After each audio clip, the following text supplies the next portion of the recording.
What's going on, Drinking Buddies? A brand new podcast coming right at you. But real quick, you know what time it is.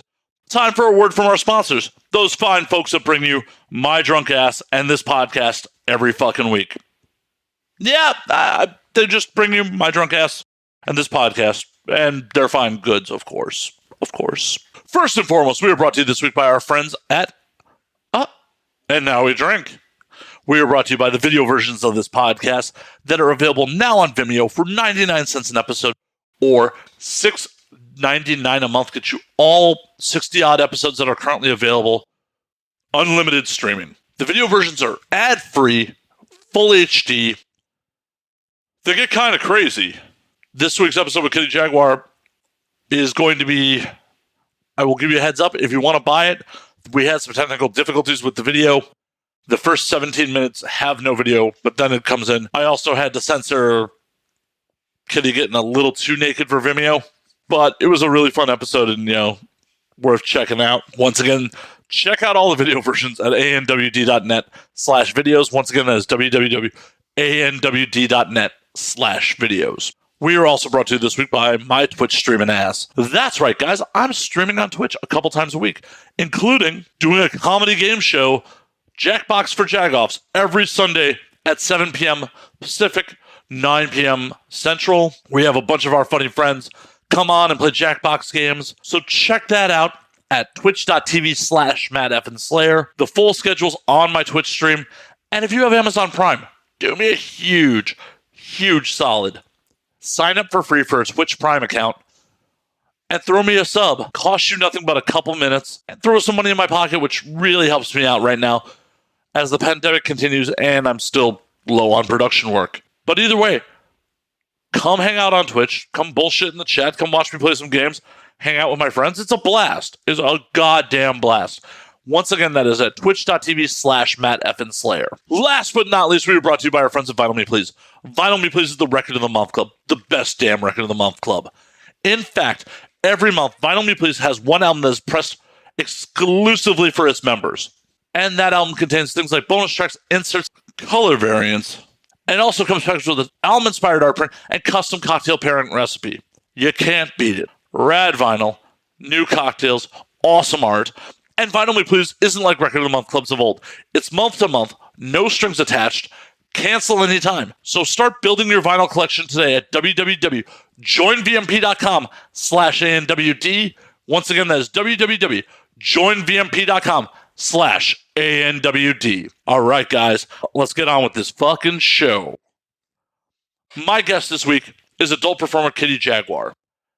Kitty is a mostly independent performer who does some really, really kinky stuff. Her trademark is that she has nasty bitch tattooed around her asshole, and she lives up to it. But this episode wasn't all just fun and fucking games. We talked about the Black Lives Matter protests. We talked about how the porn industry is reacting to its own racial insensitivity. We talked about Kitty physically going out to the protests.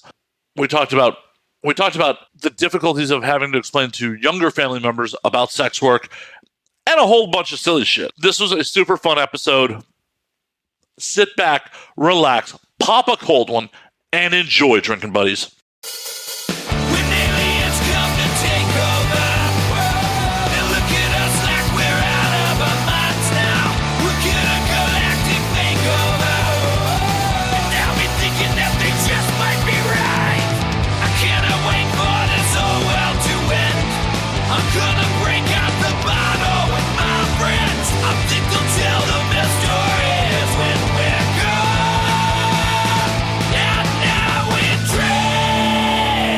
All right, Kitty, what the hell's going on? Welcome to the show. Hey, thank you so much for having me here. I'm so stoked. Me too. Like, I haven't seen you since we did the oil wrestling up at North Hollywood. I know. Too bad we can't do them again because I'd be all up on that shit right now. I know. Oh my God. The idea of being out and about with people. Oh. I know. It's just hoeing in front of people. I miss it. We all miss it. We all miss it so much. It'll be back eventually. Hopefully. I know. Especially for us hosts. You know, we need other people to be hoeing. Right? Right? Yep. The human contact is so important to the hoeing experience. It is. I mean, it's part of the industry. I know. The whole industry has taken a complete change. And it's not done yet. I actually like the fact that everybody's being called out right now. It seems a little intense, but at the same time, you have to call out people on their bullshit and make them realize that, hey, your views are not necessarily what the industry stands behind. So I agree. I agree. For the audience that may not be up on industry news, a bunch of very well-to-do male performers have been recently called out on on-set abuse, and it's a whole thing that we are in the middle of at the time of recording. yes, And this is true. It's definitely something that probably should have been addressed a long time ago. And yeah, but when there's nobody talking about this, how can it's like Rage Against the Machine? If there's nobody raging against the machine, how do you feel like you could contribute as a single person? And not just that, it's scary because if you do talk about these problems, then you'll be singled out and then you'll lose job and then you'll lose money. And that means that you'll lose your entire livelihood. Oh, no, I totally get it, especially if you're first. The person who's first is the bravest of everybody involved. Once it's a whole sea of voices, it becomes easier. Not that it's ever easy, but it definitely becomes easier. They can't fire everybody. Yeah. But if it's just one person, it's like, it just will brush you under the rug, and it's horrible. Yeah, well, now they're not firing everybody. The reason why is because people are like, fuck you, I'm not going to work for your company because you are trash. Yeah. You don't care about your performers, you're racist or a bigot, etc., etc. So that's the beautiful thing happening right now. People are standing up to these major production companies. You have to understand that times are different now. As performers, and then I say this for myself, like I actually own my content. So I don't depend on these companies. But before this, look at how many people depending on these major companies in order to succeed. Now with the internet, anybody can post their stuff on OnlyFans or just anywhere, and you can become something out of it without being a part of these fucking racist ass companies. Hell yeah. And on top of it, I think the pandemic, the one good thing that has come out of the pandemic is it's showing more performers who may not have taken the initiative beforehand to put stuff on OnlyFans, to create their own content, that they have to survive. And then once they got a taste of it and they're like, oh shit, I can do this. They're like, I don't need you. I don't need those jobs. Exactly. And even like companies like AVN, because, you know, AVN is a very respected company. That's one of the most known companies all throughout the porn community. But even then, they still participate in things like that. And so now we, as the people that are actually making them money, are having a stand. It's like, hey, you can't fucking do this. You can't fucking single out fucking people of color, people that are not white passing, people that are not white. Like, they actually released a statement saying that they were going to be more inclusive.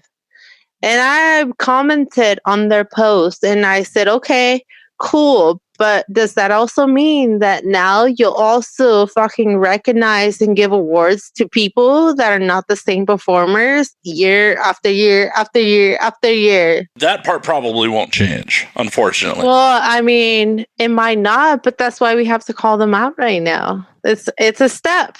Oh, it is. And they did release a statement saying that they are eliminating the IR awards and stuff like that. I think it's great. Oh, yeah. It's great. Yes, I think that's fucking amazing because before they even released that statement, I posted on Twitter and I asked people, I'm like, well, since this is all happening and we're on the subject of racial fucking stereotypes and inequality, what about interracial fucking porn? Because personally, I've never done an interracial rape or an interracial scene. Interracial rape means that as a white woman, you will get paid more money to fuck a black guy. Or interracial rape also means that it's just white versus black. Right. you're excluding an entire whole fucking section of people. You're excluding Latinas, you're excluding Asians, even like black.com. Black.com has been getting a lot of shit right now because, I mean, look at the name, Black. What happens with Black is they only hire white women or white passing women. And it's with the Black male talent. The fact that they're only hiring Black male talents is already racist too. Not just the fact that they're paying white passing or white women more to shoot with a Black guy, but they're also getting paid less. And there's also so many amazing male performers that are being excluded for their company. Their company makes fucking bank.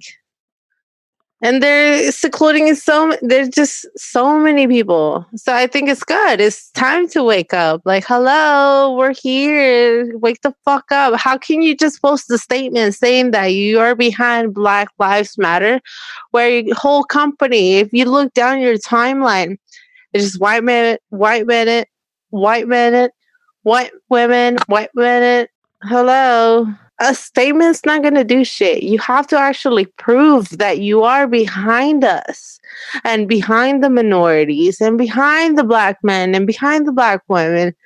It's just, I could literally post the fucking post saying that, hey, I stand behind this. But if you go down my timeline, then nothing proves it. Then what's the fucking point? Yeah, you just come off as virtue signaling at that point. Yeah, that's companies looking out for the fucking own benefit because obviously they don't want to be fucking shut down. They don't want to be canceled. But ultimately, you have to prove, you have to stand behind what you actually believe in. And if you don't believe in Black performers, Hispanic performers, Asian performers, then how can you say that you are behind them when you're not? Everything else points against it. I think the true test will be whenever the next AVN award show happens, if we see more Black performers winning the mainstream awards. Oh my God. So recently, speaking of AVN awards, I pointed out the fact that it's like, okay, cool. So now you're standing behind us, but does that also mean that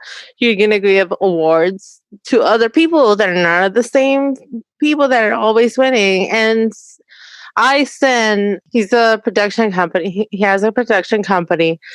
He made a joke and said, it's like, yeah, the best award to a BBC goes to Chad White.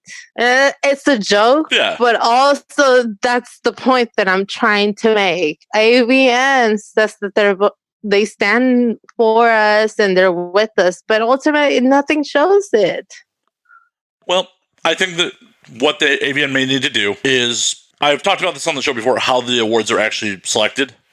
Are you privy to the process and all that? To an extent. Okay. So an extent. So my roommate actually votes, or at least used to vote on the awards. We've talked about it on air before. It's a whole process of pre-nominations, then all the pre-nominations are cut down by committees down to the nominees, and then the committees vote on them. So say there's 10 nominees, they don't just pick a winner, they pick number 1 through number 10 by popular vote of the committees. I think the only way they're going to see change in more diversity on who wins is if they make changes to the overall committees. Yes. That's the start. Yeah, for sure. But not just that. Okay, so I understand that IVN needs money in order for them to produce and release these shows. But at the same time, like, it's always the same fucking people winning. Always. It's just like... Well, and... It sucks, man. It sucks. There's so many people that could have been recognized and they would have been known for their accomplishments, but AVN doesn't recognize that. Again, it has to do with money too. Think about like the investors, right? Who's investing in the most money? Well, I don't think it's quite that crooked, but it is still... Why not? Because I know someone who actually votes on the awards. Like, can you explain that to me? Because I'm trying to understand this, and I'm trying to learn. Maybe I'm being too fucking judgmental. So please, educate me. My roommate is the former managing editor of AVN. He has not worked for AVN in years, but he still, because of his position, legacy position. I don't know if he voted this year, but he, up until last year, was still voting on the awards every year. He doesn't monetarily make a dime for putting a vote in. He doesn't care who's putting money into AVN. He's not involved in the company anymore. There are plenty of other people on the committee that are not actual AVN employees that are still voting. The idea of the same people are winning because they're putting money into the magazine doesn't really work, because not everyone who's actually voting actually works for AVN or has anything to gain by people who put money into AVN. So the way I see it is kind of like a stereotype. You know, people say that stereotypes are there because there's a certain truth to the stereotype. With AVN, I think there's a certain stereotype to the fact that they don't really acknowledge people outside of the same clusterfuck of people over and over again. And that might be due to the people who are voting are legitimate fans of those particular performers, could be. Or interpersonal relationships. You know, they have developed, they don't necessarily are making anything monetary about it, but it's like, well, that person, I've met that person at a bunch of parties. That person was always really cool. I thought the scene was hot. I'll vote for them. Like, if, say, you got a Kitty Jaguar scene and you have, you know, another performer scene side by side, but the person who's voting knows you and doesn't know the other performer, and they think the scene is equally hot or of equal value, they're probably going to go with you because they know you as a person. It's just human nature. I get that. But it's like, I feel like if it's the same pattern over and over, again, it's like a stereotype. It's there for a reason. There's some sort of truth to it. That's why I'm saying what AVN needs to do to improve the image on that is change up the group of people that are actually voting on the awards. And they did say that they were going to do that. So bravo. Bravo. That is the only way we're going to see change in the award winners. Now, I see that they're actually taking steps to listen to the people that are calling them out on their bullshit. And that's all you really can do. Like, if you're unaware that you're on some bullshit till someone brings it to your attention, it's only really a problem if you're like, nah, I'm not on some bullshit. If you're willing to course correct when someone's like, you're on some bullshit, you're like, oh shit, I was. That's a positive. Yeah. Yeah, you have to be called out on your own bullshit. Right. Like you, it's like, well, you have this biased perspective where it's like you think that AVN is only doing enough for the same people, but you're like, no. Like, I've seen that that's not the case. Well, then school me, educate me, and let me know that I'm being biased. And believe me. This is the discussion that we want to have nowadays. I don't feel like I want to attack. I don't want to be attacked, but there has to be a conversation about the stuff that we feel is not right. For sure. 100%. And believe me, I've been around long enough where I've heard that, and I, for years, believed that too. It wasn't until like I started living with my roommate, I met more people that work at AVN, and actually saw the process of what goes into the voting process for the awards that I didn't think they were rigged too. Yeah. I spent a lot of my career working with Burning Angel, and it's like, for years, Joanna was passed up for a lot of things. Burning Angel films were passed up for a lot of things. And there was a lot of, perception of like, smaller company. We're not putting money in. Yeah. And that just wasn't the case. It's just the pool of people who vote on the AVNs isn't like the pool of people that vote on the Oscars. And I'm not saying the Oscars are right. I'm saying by sheer numbers, the sheer number of people. Yeah. But also, I mean, think about the Oscars again. It's like the same people winning over and over, whether it's the popular vote that gets them there or not. It's the people that have the money and the influence to put them in that platform. The Oscars are a whole other corrupt situation. I mean, that's what I like to say. Like, I want to compare them in that sense because AVN is literally the #1 platform for porn. And it's like, if you are nominated for an AVN award, that's like being nominated for an Oscar. Oh yeah, they're called the Oscars of porn for a reason. Exactly. But I don't think we should ever get to the point where like this is where the Oscars where people are buying Academy members multi-$1,000 gifts for trying to sway their vote. Like, here's a giant care package, because that's what happens in the real Oscars. When I was comparing it to the Oscar voting situation, Oscar voting is open to every member of the Academy. Mm. It's a much smaller group that votes on the AVNs. That's why I feel like we see a lot of the same winners, because it's the same smaller group voting. AVN needs to bring more people in and expand the group. We definitely don't want to follow the corruption of the Oscars where it's like, oh, hey, check out my new movie with this beautiful Rolex. Yeah, I get it. I know. I'm not. Listen, I love the AVN Awards. I was nominated one time. I didn't win, unfortunately, but I respect them, and it is a great accomplishment to even be recognized by them. I don't take it for granted. I think it's just the moment that I found out that I was nominated for an AV award, I was crying. I called my family members and I was like, "Bitch, it's like I got nominated for an Oscar. What are you talking about?" You know? Oh yeah, it's fucking exciting. It is exciting, and I think that it's great to have that type of representation in our community, because otherwise, who else is going to lift us up like that? Who else is going to call us up on our accomplishments? Nobody. But also, again, it is our duty to call them out on the inequalities that we are seeing. I'm not saying that they're flawed to the core, because that's not true. But I also think that even with me, like, there's been people that have been calling around my shit. And I think that's amazing. You have to, because, hey, just because I see things one way doesn't mean that they are exactly that way. Oh, 100%. And right now is the time to discuss these things. Like, how can we all improve our community? Not just for the sake of us performers, but the people that are watching this. Because the people that watch this, porn influences cultures. I mean, sex work is the oldest profession. It is. Ever since the get-go of time. So it is fair to call people out on their shit too. I'm not saying that, oh, you're just fucking trash and just a shitty company. No. But hey, like, if people are telling you over and over that there's something that you can do in order to improve not only your company, but our whole community of performers, or whole community of porn stars, a whole community of sex workers, then shit, let's do it. I agree. And I think AVN is making steps in the right direction. I think so too. They're course correct. Yes. They're not doubling down on being, they're not doubling down on their former position. They're like, oh shit, we were made aware of this. We're going to fix it.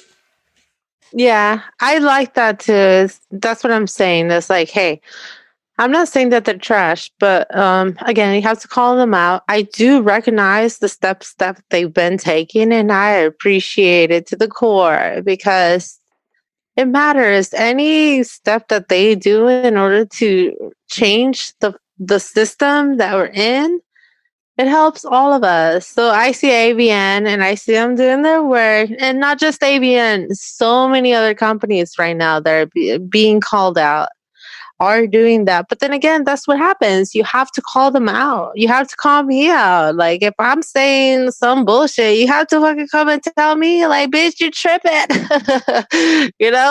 If I didn't know, if I wasn't called out on that shit, how would I know? For sure. I wouldn't. 100%. People, I feel like the majority of people are not trying to do wrong. They've learned habits, they've experienced life, they're trying to live their best fucking life, and they're just oblivious that they're causing these problems.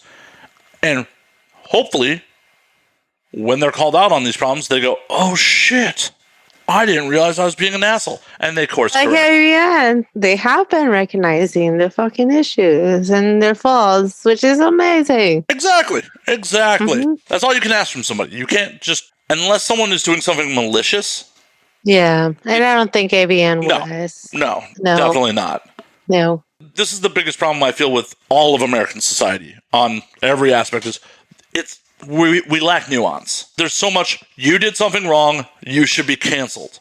Not looking at the individual issues and being like, okay, well, that's fucked up. What led it to being fucked up?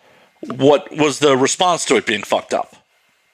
How can I improve my fucked up response to that? Like, school me, educate me. Right. Yeah. Instead of just lashing out and be like, no, fuck you, you're done. That's it. Fuck your company and all you believe for. Right. And that's not the way to go about it either. Definitely not. On a personal level, it's been scientifically proven that if you insult people when you disagree with them, they just double down on their being wrong. Yeah. Like, yeah. They're like, fuck you, you're an idiot for X thing. Their response is gonna be fuck you back. It's not gonna exactly. It's not gonna be like, what do you mean you don't agree with me? And not only are you not agreeing with, but you're attacking my beliefs. And that's the shit.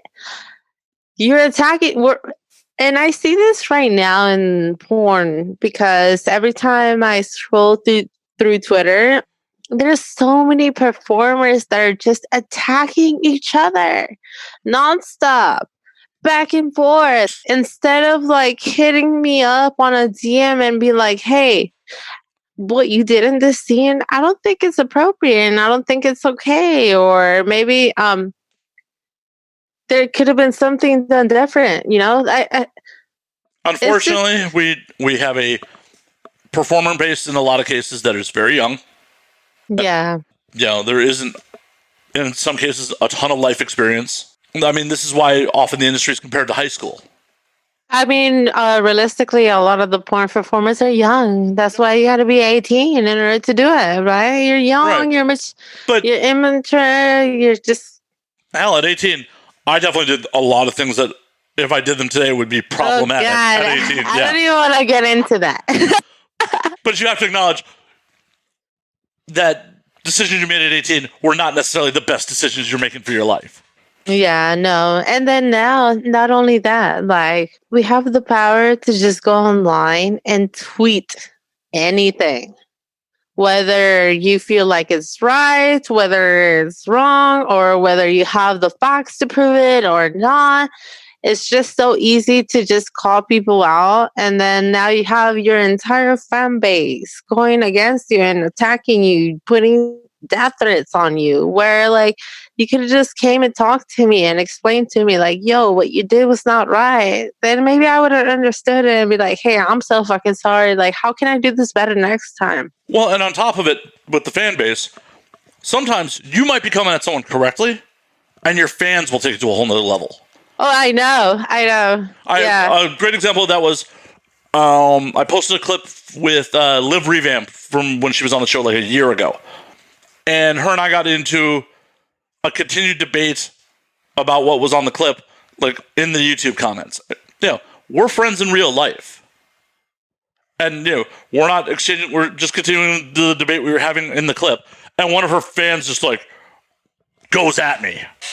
Fuck you piece of shit. Yeah, like you know, it's just like, I'm like, whoa. But I also do not care, and I'm just like not going to even engage with that. Like I texted her, I'm like, this is hilarious. Your fan's going crazy. She's like, I know. I'm like, oh, I know too. But there are plenty of other people that take that shit personally. That will not just, God, yes. Will not just like ignore being attacked by some random stranger. Not just ignore it, they will take that shit to the heart and see it as a personal attack to who they are and what they believe in. Shit gets misconstructed anytime that you tweet about it, because I can only tweet one sentence and people will read it however way they want to see it. This is part of the problem with text interaction in general as a society, because I could say via text, fuck you. And I could, if you heard me say it, I'd be like, fuck you. And you'd be like, oh, he's being funny. Or you could read it as, fuck you. Yeah, it's like, those two fuck words. You. Right, like. Whereas like, fuck you instead of fuck you. Yeah, it's just completely like, fuck you. Really? Fuck you. Or fuck you. And it all depends on what mood you're in when you read those words, how you interpret it. And then this is just all in all the problem with text-based communication, with text, Twitter, Instagram, everything. People without the vocal inflection, it's up to the interpretation of the reader. And then the reader, it all depends on, you could have a bad fucking day and read that fuck you. Yeah, I know. And your best friend said to you, and you're like, really? Fuck you? Fuck me? Fuck you?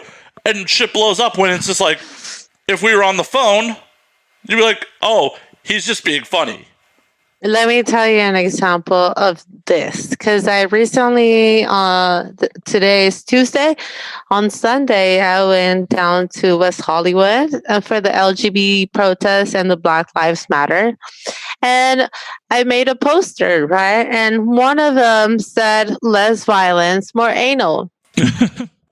As much as a lot of people thought it was funny, so many other people thought it was not a fucking thing to joke about. You know, it's like, how could you be saying this? Like, this is not the focus. This is not the issue. You have to focus. Like, we're out here protesting for a reason. It's just like,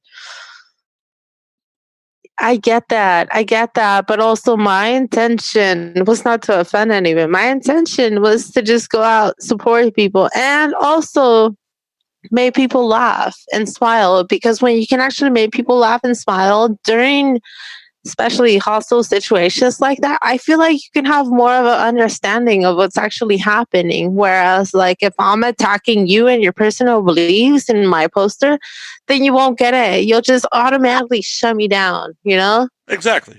And, that's crap on the other protesters for giving you shit about that, because you're obviously out there supporting. You have physically, in a pandemic, put your life at risk to be out there.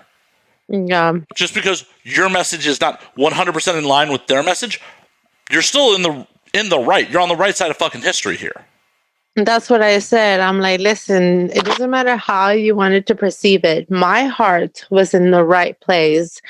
My intention was to make people smile, to make people have a good time, not just to start shit. Like, if I wanted to start shit, I could have really put some offensive ass things up on that poster, but I didn't. But then again, that, you'll never please people, no matter what the fuck you do. You could be Mother Teresa, and you'll still piss people off. Oh yeah, 100%. It's a fool's errand to try to appease everybody. It's never gonna happen. When I saw the post, I was just tagging people with my links. I'm like, okay, before you judge me on that post, you have to understand that before that, I've been speaking out about the injustices happening. I've been speaking out against the racial inequalities.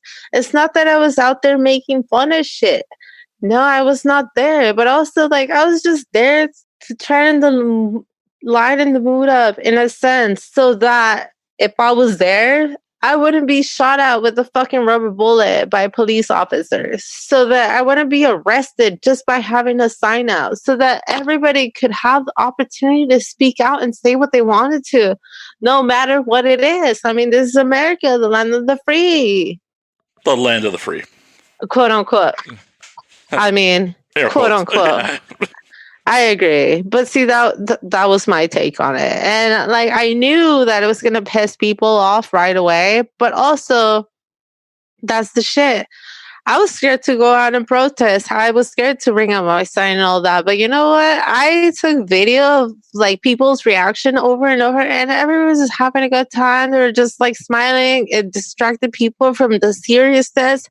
Not that I wanted people to forget the seriousness of the situation, but also, like, I feel like I have more of a way to reach to I feel like I can reach out to more people through humor than through putting a sign that's gonna make people attacked. Yeah. I mean, some people still thought it was offensive, but honestly, I think it was like maybe 5 people in a whole fucking protest that got offended by it. People were smiling, people were laughing, they were joking about it.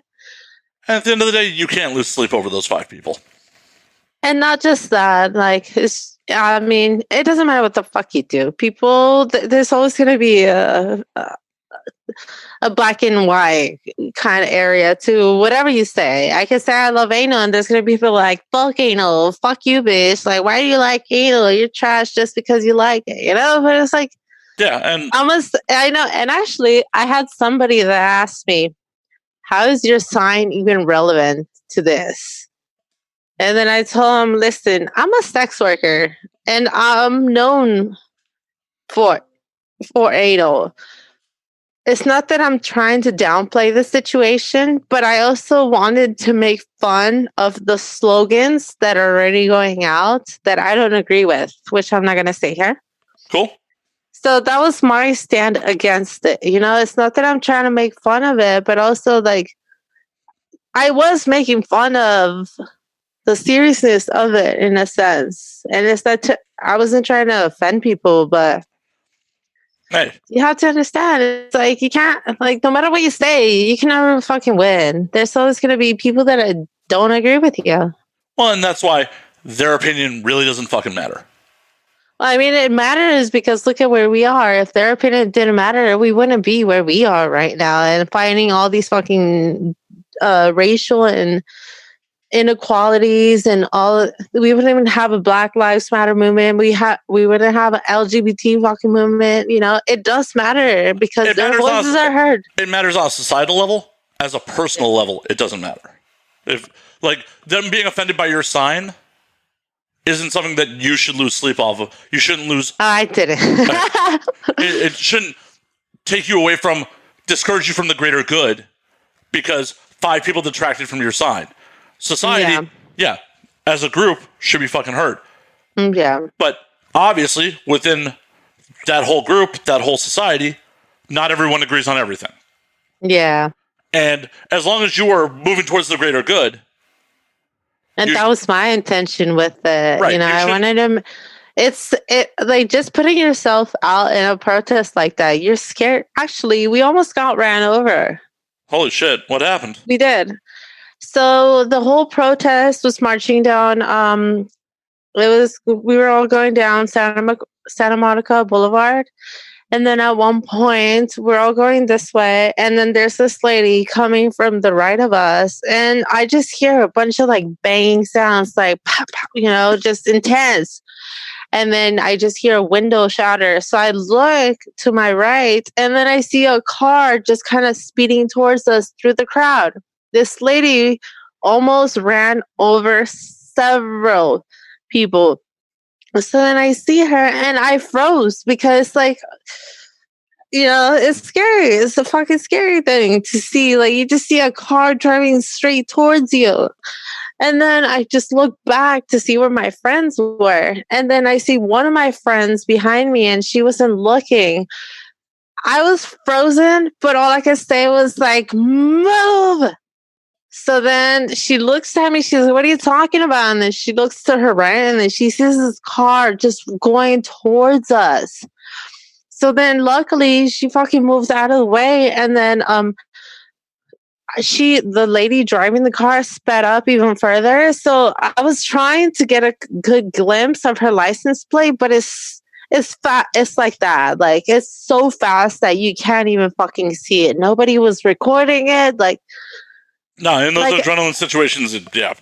Yeah, see, it's just, even in a protest like that where it's peaceful, we didn't see cops for shit. Nothing. Everybody was having a good time. People were dancing. People were laughing, having a good time. Like that, you know, you still have to take a risk by standing up for things like that. Like, we almost got fucking ran over for being out there and supporting the LGBT community, and not just the LGBTQ community.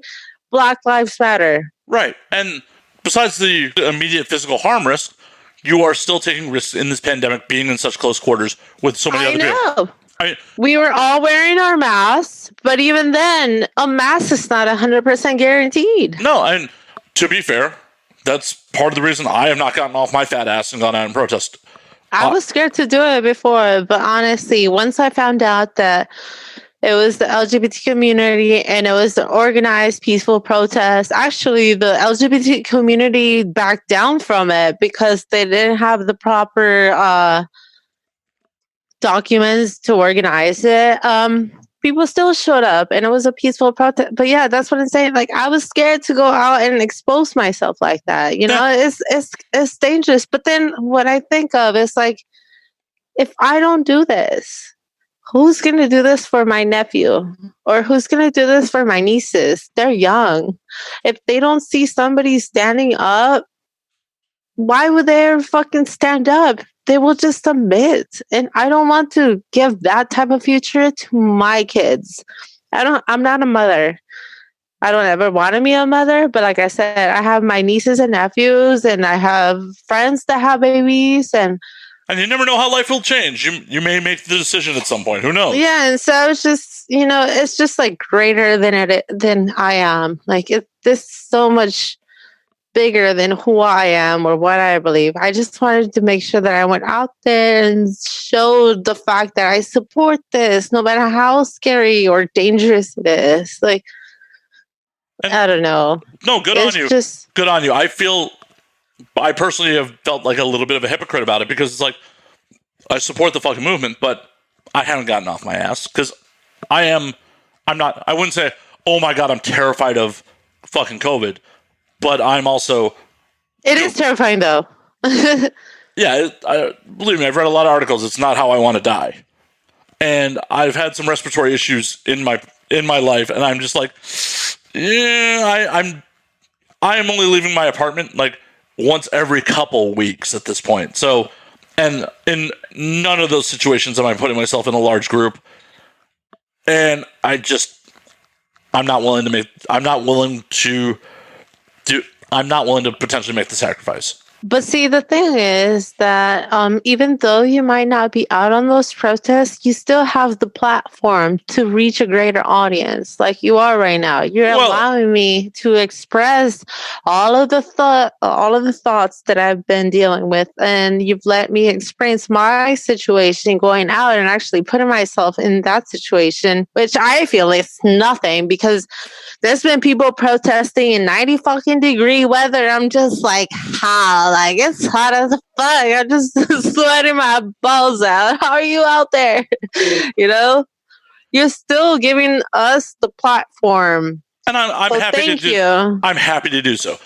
But another thing that I felt weird about was, this is generally a comedy sex show. This is not. I try to avoid politics in most cases. It does. Huh. It definitely happens. Especially when something as pertinent as this.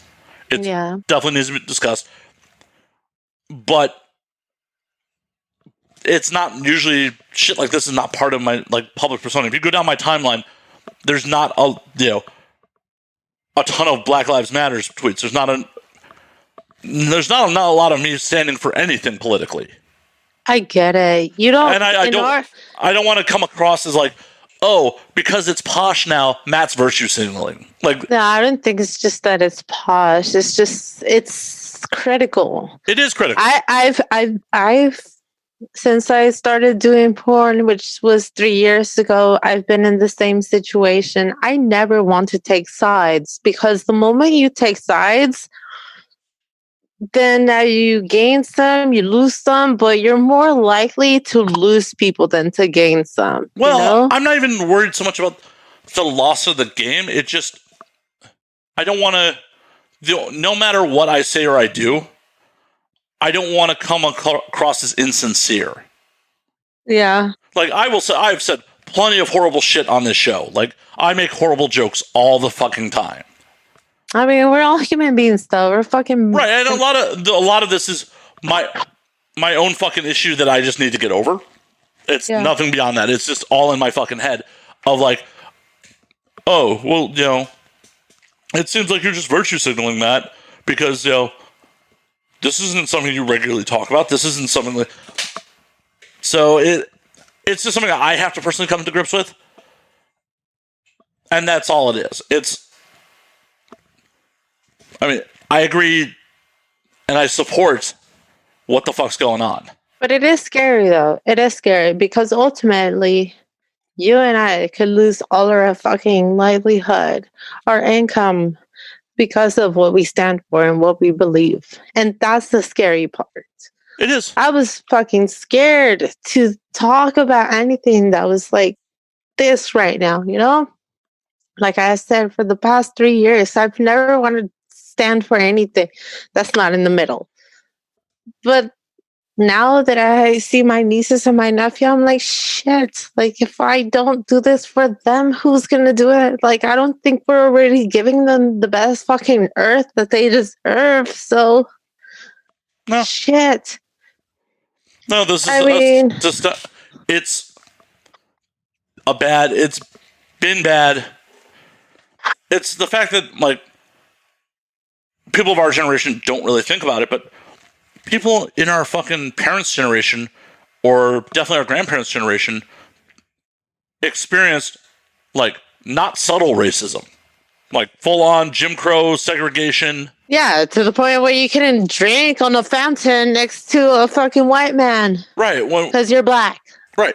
And this is shit that, I mean, I learned about it in school, but it was I was such a young age. It was such an abstract concept. You know, I grew up, especially in elementary school, in an African-American community, in a black community. I was, you know, one of two white boys in my elementary class. And when, you know, you're being taught at a young age about Jim Crow laws and segregation, it just seems like such an abstract concept. It's just a foreign concept. Right. It's so abstract. It's just as abstract as, like, talking about Neanderthals.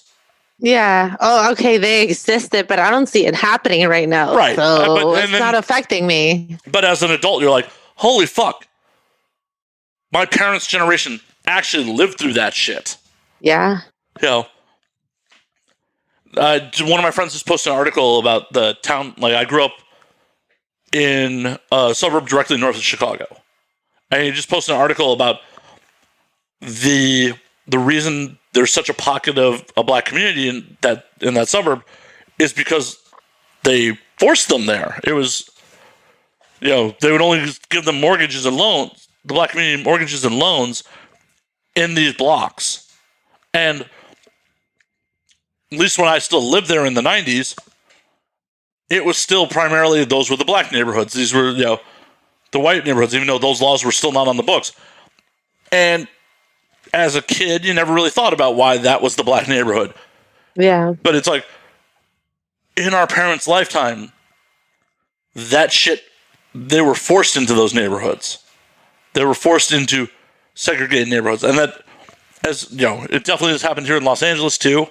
That's why. Yeah. I mean, there's white neighborhoods, you know, and what happens the moment that white people start to move in, they kick all of the minorities out because then they're scared. That's happening right now. Look at what happened. You could be literally out fucking jogging. And then people assume that you're just gonna fuck shit up. It's not the truth. Oh yeah, the gentrification definitely. I mean, they're fighting. Thank you, gentrification. Yes. They're fighting it in Echo Park right now. They're fighting it in Highland Park. You know, which were both primarily dominantly Hispanic neighborhoods. Listen, my experience with racism, and it's not that it didn't happen before, because Hispanic people can be very fucking racist too. Oh. I've seen it. I've seen it with my own family, but I grew up in Mexico and I came to the United States when I was 14 years old. And I personally hadn't experienced racism until I moved to the United States.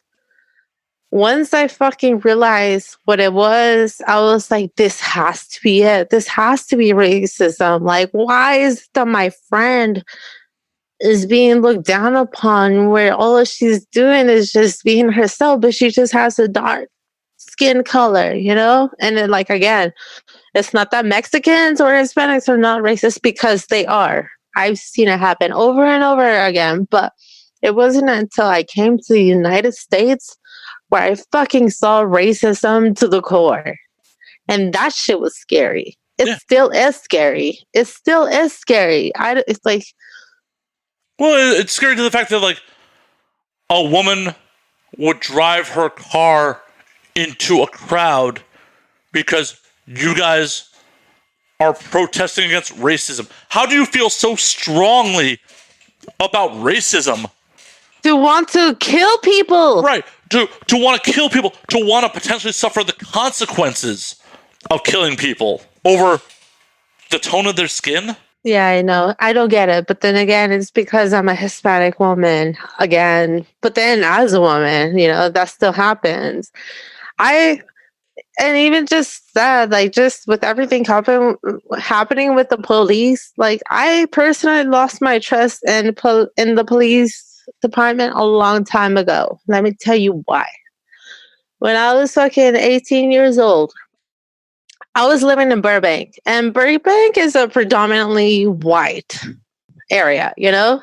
So one day I was walking to my mom's work. She worked at IKEA, and all I had to do was go from my house, go over a bridge, and then walk a little bit to get to IKEA. Well, that day was hot as fuck.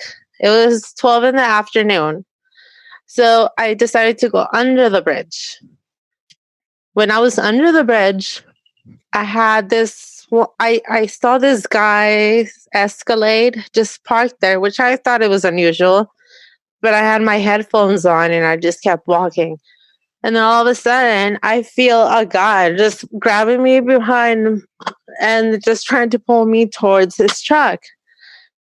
By the grace of God, I fucking moved away and I punched him. I only punched him right here and I just fucking ran. So I got away. When I got to IKEA, my mom's manager, who he actually knew me, he saw how much in distress I was. So he called my mom over. And then when my mom got there, I explained the situation. So they called the cops. When the cops got there, the first thing that they asked me was, "Are you trying to make your boyfriend jealous?" Because I told him I had a boyfriend. My boyfriend lived in Arizona. So it's like, how the fuck is me being almost abducted like gonna make my boyfriend jealous, right? So my aunt came to pick me up and she heard the cops and she just like started bawling her eyes out. So after that, I explained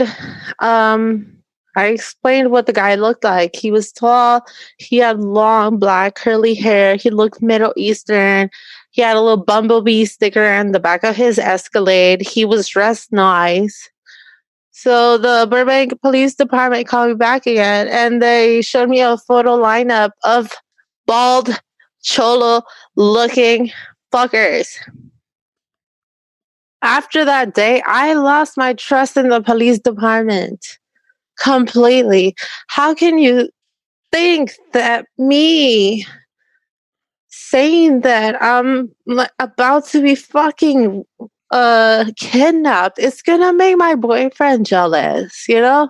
And that was the first time that I had a negative encounter with the police department. It hasn't been the only ever since then. So now, like, it's not just racism, but now we're in the shit with cops. And that's the whole other thing. Like, who do you go to when the people that are supposed to take care of you and protect you are not even fucking listening?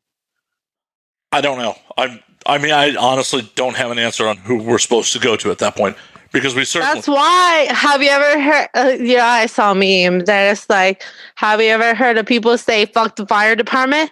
No. Nope. There's a song "fuck the police" for a reason, but it's not just a reason. Like, we're literally seeing it on our fucking phones every day. I know. There's been five men that have been recently lynched, hung. What, like? On the lynching question, has there been any other information on that? Like, because there. All I know is that they've a couple of them, they had forensic examiners go through their cases and they declared that they were murdered. Well, no fucking shit. Okay. Come on, man. That's no coincidence. Oh. See, it's like, it's scary. This is a fucking it's scary as shit. When I first heard about those, I hadn't heard that the forensic examiner had confirmed that they had been murdered. At first, they said it was a suicide. Right. And I didn't necessarily believe the official story. I was all about, there needs to be an investigation. I am also one of the people that, like, I don't want to jump to conclusions either way, because jumping to a conclusion without any proof that it was a murder. Yeah, and that also creates havoc. Right, it's further divide. So, like, one of my friends posted one of the memes about the gentleman in Palmdale who, was he one of the ones that came back that he was murdered? Yeah. Okay, so I was in the wrong there. But she posted just a meme that says, they hung him, justice for, I'm Sorry to my audience. Sorry to everyone involved that I don't remember the jumping thing. No, listen, we might be wrong, but this is why we're talking about it. You know, Right, like, and- call me out of my bullshit. Call you out on your bullshit. Like, let's have a serious discussion about this. And my first response to the meme was, do you have any links to reputable sources that are saying that they hung him? By just saying they hung him is just inciting outrage and furthers the divide if there's nothing that's backing up that he was hung. Now, if you had a meme or a post that says demanding further investigation, not saying they hung him, I'd be all for that. That's the problem is the lack of nuance. Okay, yes, they turned out that he was murdered. It's the lack of nuance and the overwhelming amount of information that we're seeing on the internet, whether it's right or where it's not right. Like, and that's so the problem. much info. That's the problem. People are emotionally invested in what they want to believe already. Yeah. So they go, fuck, I agree with that. They just run with it. They don't pump the brakes for half a second to even ask, where did you get this information? Yeah. When it came to stuff about the president, politics, COVID, anything, anytime someone posts a meme like it's fact, I am always the first person to be like, pump the brakes, cite your sources. Even if it's something I agree with. Yeah. But still, that's the thing. And it's just so much easier to see a meme be like, oh yeah, fuck this motherfucker, this is wrong. But also, like, do your research. Right. And how many, like, what if? I mean, you're seeing on camera. I'm not saying that these killings are like. I'm not saying that they should be excused, but at the same time, because this is the age of information, you have to take shit with a grain of salt. Well, and you have to do your research, especially where it's been proven that there are foreign actors purposely trying to fan the flames of this. This is definitely I know. A legitimate organic movement that is coming out of this. But foreign actors are seeing opportunity, and now I sound like a crazy conspiracy theorist, but it's true. There are foreign actors who are trying to fan the flames. This is true, but that's like in anything, you know? Right, but why fall into the trap? Why fall into the trap of fanning the flames when it doesn't need to be? Well, because it's just easier to believe what's being said, or it's just what you want to believe, like you said. Yeah. And that's a problem, though. Just blindly going with what you already want to believe with your confirmation bias is a problem, no matter where you fall. Like, no matter. Give me a second. I need a tinkle. All right. Well, we're going to take a quick break as Kitty tinkles. Yeah, I need a pee-pee. I'm the one drinking alcohol, and she's got to pee.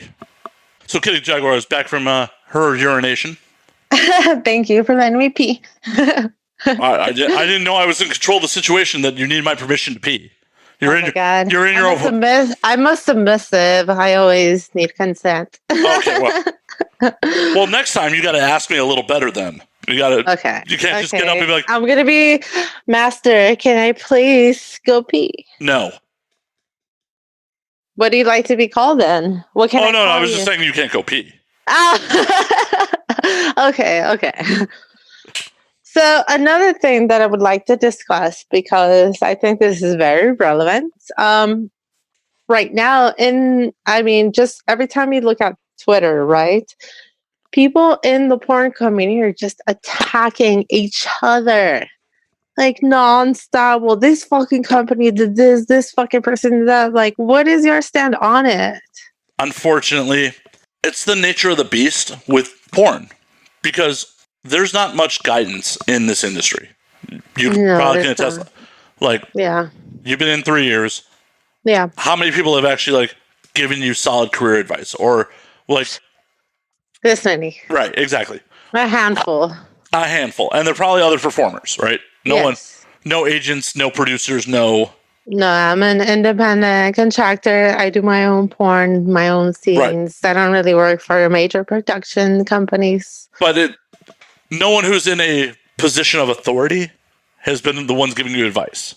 No. No one who no one, unless it's another independent performer who hires you, who would potentially hire you, even though you are an independent, has given you that advice. Yes. And that's commonplace for most performers. Because if you're problematic, in a lot of cases, it's just easier not to hire you, not to deal with you, than try to coach you on your behavior. Wait, I mean, like any job, right? I mean... Right, but say you're a super talented computer programmer and a company has spent a lot of money investing in you and you're a linchpin to the product. They may not just be like, we're fucking done with you if you act a certain way. Now, if it's certain to a certain degree, obviously they're going to be like, fuck you, you're out. But there's still going to be someone who's going to try to give you some guidance if it's just a minor personality conflict. It's just the nature of the beast with porn. It was like, there's a low barrier of entry if you're a female performer. Yeah. No one, other performers may give a fuck about you. People who sign checks, unless you have developed an interpersonal relationship with them, they give a fuck. Well, right. Unless you have developed an interpersonal relationship with someone who signs checks, they're not going to go out of their way to be like, to DM you or text you, be like, what did you just do? Why? Yeah. Why did you like? And that is just the nature of the beast of porn. And because, as we said earlier in the conversation, there are so many young people that are getting into this business, and that's always been the way. It's always been people that are 18 getting in. How do you think we can change this, though? Because that's what I want to fucking know. Like, since we're having these discussions, like, I know we're supposed to have a fun conversation about your butthole this whole time, and we're having. I'm sorry. I think my butthole is. No. We will get you. Don't worry. I will not ignore your. Get to my butthole. I will not ignore you. Talking about butthole. I will not ignore your butthole this whole show. I promise you. But we're having. No, that's fine. It's fine. No, we're having a real. I think like things are far beyond my butthole right now.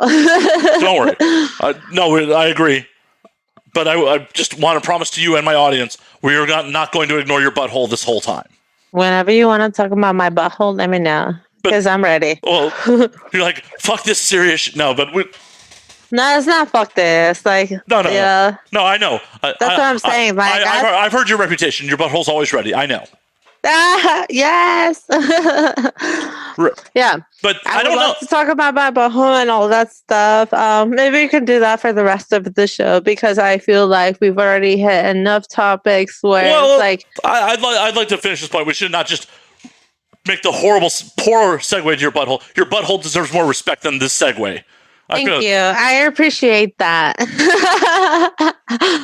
Okay, so where are we going with this? Well, I'm just saying, I don't know. I mean, I honestly don't know how those changes could be made. Because at the end of the day, pornography is a business. Adult entertainment is a business.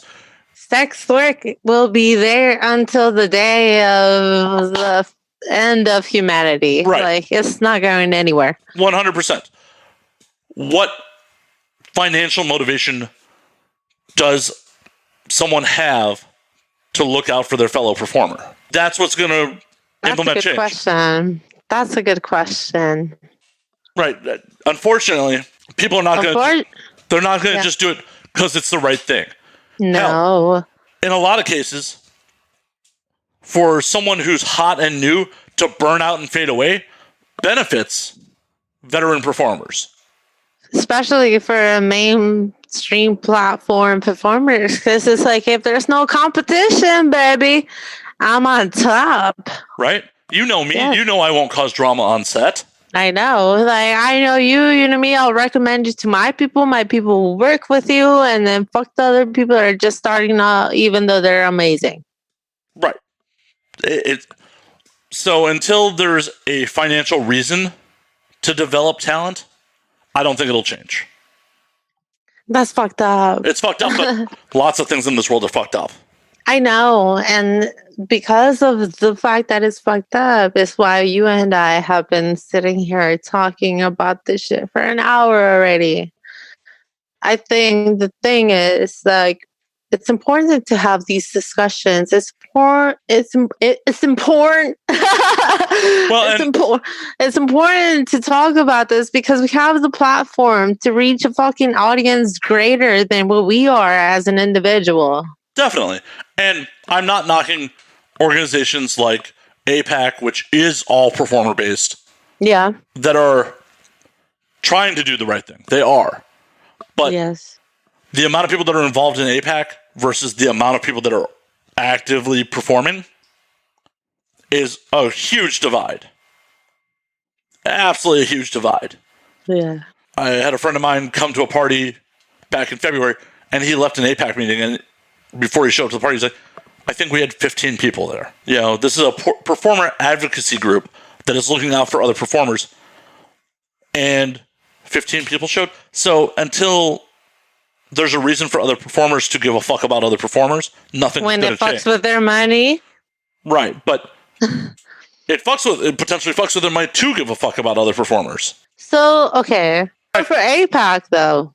Yeah, but this is an advocacy group, and people don't show up to the meetings. People, how do you expect the industry to make any lasting change if it's a minority of voices that are trying to make the change? Again, it's like, it's so easy for me to fucking tweet, oh, I stand behind this movement and I support it. I'll fucking share tweets that represent this, but ultimately, what are you actually doing? Well, it's the same concept of promoting an event on Facebook. It's like, oh my God, I promoted the event. It's on Facebook. It took no effort. No one gives a fuck because it took no effort. Nobody was inconvenienced by it. It's just easier to be at home like I am right now. Like, oh, I'm just sitting in my bed talking about like, yeah, I could do this, but also what am I doing aside of this? Exactly. So I think we're a long way off from seeing any lasting change or any change for performer guidance. I don't think we're a long way. I think we are already in the first steps of it because of all of the things that these major production companies have been acknowledging. Well, granted, yes, we're not there yet. On the racism and those issues, I think we were much further than the issues of performer guidance and performer conduct. Yeah. Those are completely separate issues in my mind. And one of them, because of the greater narrative from the outside world, if it was just performers making a lot of noise about racism in the industry and the equality of IR scenes and all that stuff, it would probably continue to go ignored. Yeah, I agree. Because society as a whole is like, this is fucked. These companies that are in business to make business are like, holy shit, we need to make change. Because society as a whole is not like, hey, it's probably not the smartest thing in the world to call out that other girl publicly on Twitter and have your fans attack her. Yeah. People need reason to want to change. They need some sort of motivation. I know. And that's where I stand. Like, I don't know how I keep asking people, please help me understand. Please help me help you. Not just help you, but like help me too. Because I'm in this fucking industry that is already being looked down upon. People assume right from the get-go that because I do porn, I'm just like a trash human being. That's not fucking true. I'm trying to do what I can. And I don't know how to do that unless people tell me. I was a trash human being well before I got involved in the porn industry. So I wasn't. I was actually working at a hospice and I was going to school to be a sex therapist. Like I've always been wanting to help people. But again, like how can I help if I don't know? Like, if people are not telling me, hey, maybe if you did this or maybe you did that. Instead, people are like, fuck you, you're just trash, you're a fucking piece of shit, like, you do porn. And a lot of those cases, you have no morals, you have no standards. Like, well, in a lot of those situations, people are just parroting shit they've been told. Like, they're not actually giving it any real thought to why they think you're a whore or a trash human. Isn't that what most people think about porn anyway? I mean, it's always been the case. Yeah. And we're live in a country that was founded by puritanical prudes, so that shit is completely rolled downhill generation. Because we're being lynched and hung on trees. Right. They were called witches. We are following guidelines and laws written by people who did not shit indoors. Yeah. Oh. Like, think about that. Think about that. You are following the guidelines of people who did not shit indoors. Like, do you really think that they knew what was up? No. But the problem is, people just parrot what they've been taught. Like, oh, it made sense way back in the day that you did not want to sleep with a loose woman because there could be fatal diseases. There could be the question of paternity. There could be all these things that science is fucking fixed that are not big deals anymore. Yeah, but they were big deals because people were losing their lives. So it wasn't like they just were fucking dying. Right. It made the same sense of like why both Judaism and Muslims don't eat pork, because undercooked pork will kill you. I mean, yeah. But guess what? We know that shit now. So pork's fucking delicious. It is. I had a pork chop sandwich for breakfast.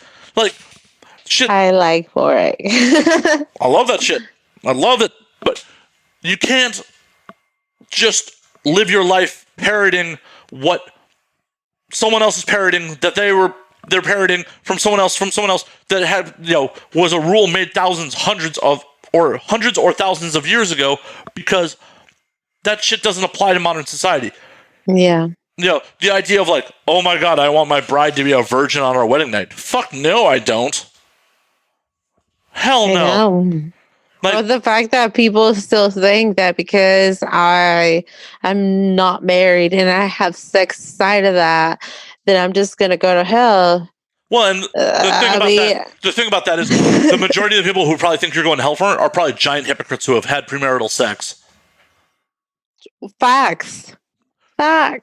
So look at all the. I don't want to get into detail again. Like, I'm trying to take sides to an extent, but I'm also not, because if I wanted to, I'd be going off on motherfuckers right now. The point is, like in the Bible, he who is the first one guilty of sin be the first one to throw the first stone. Right.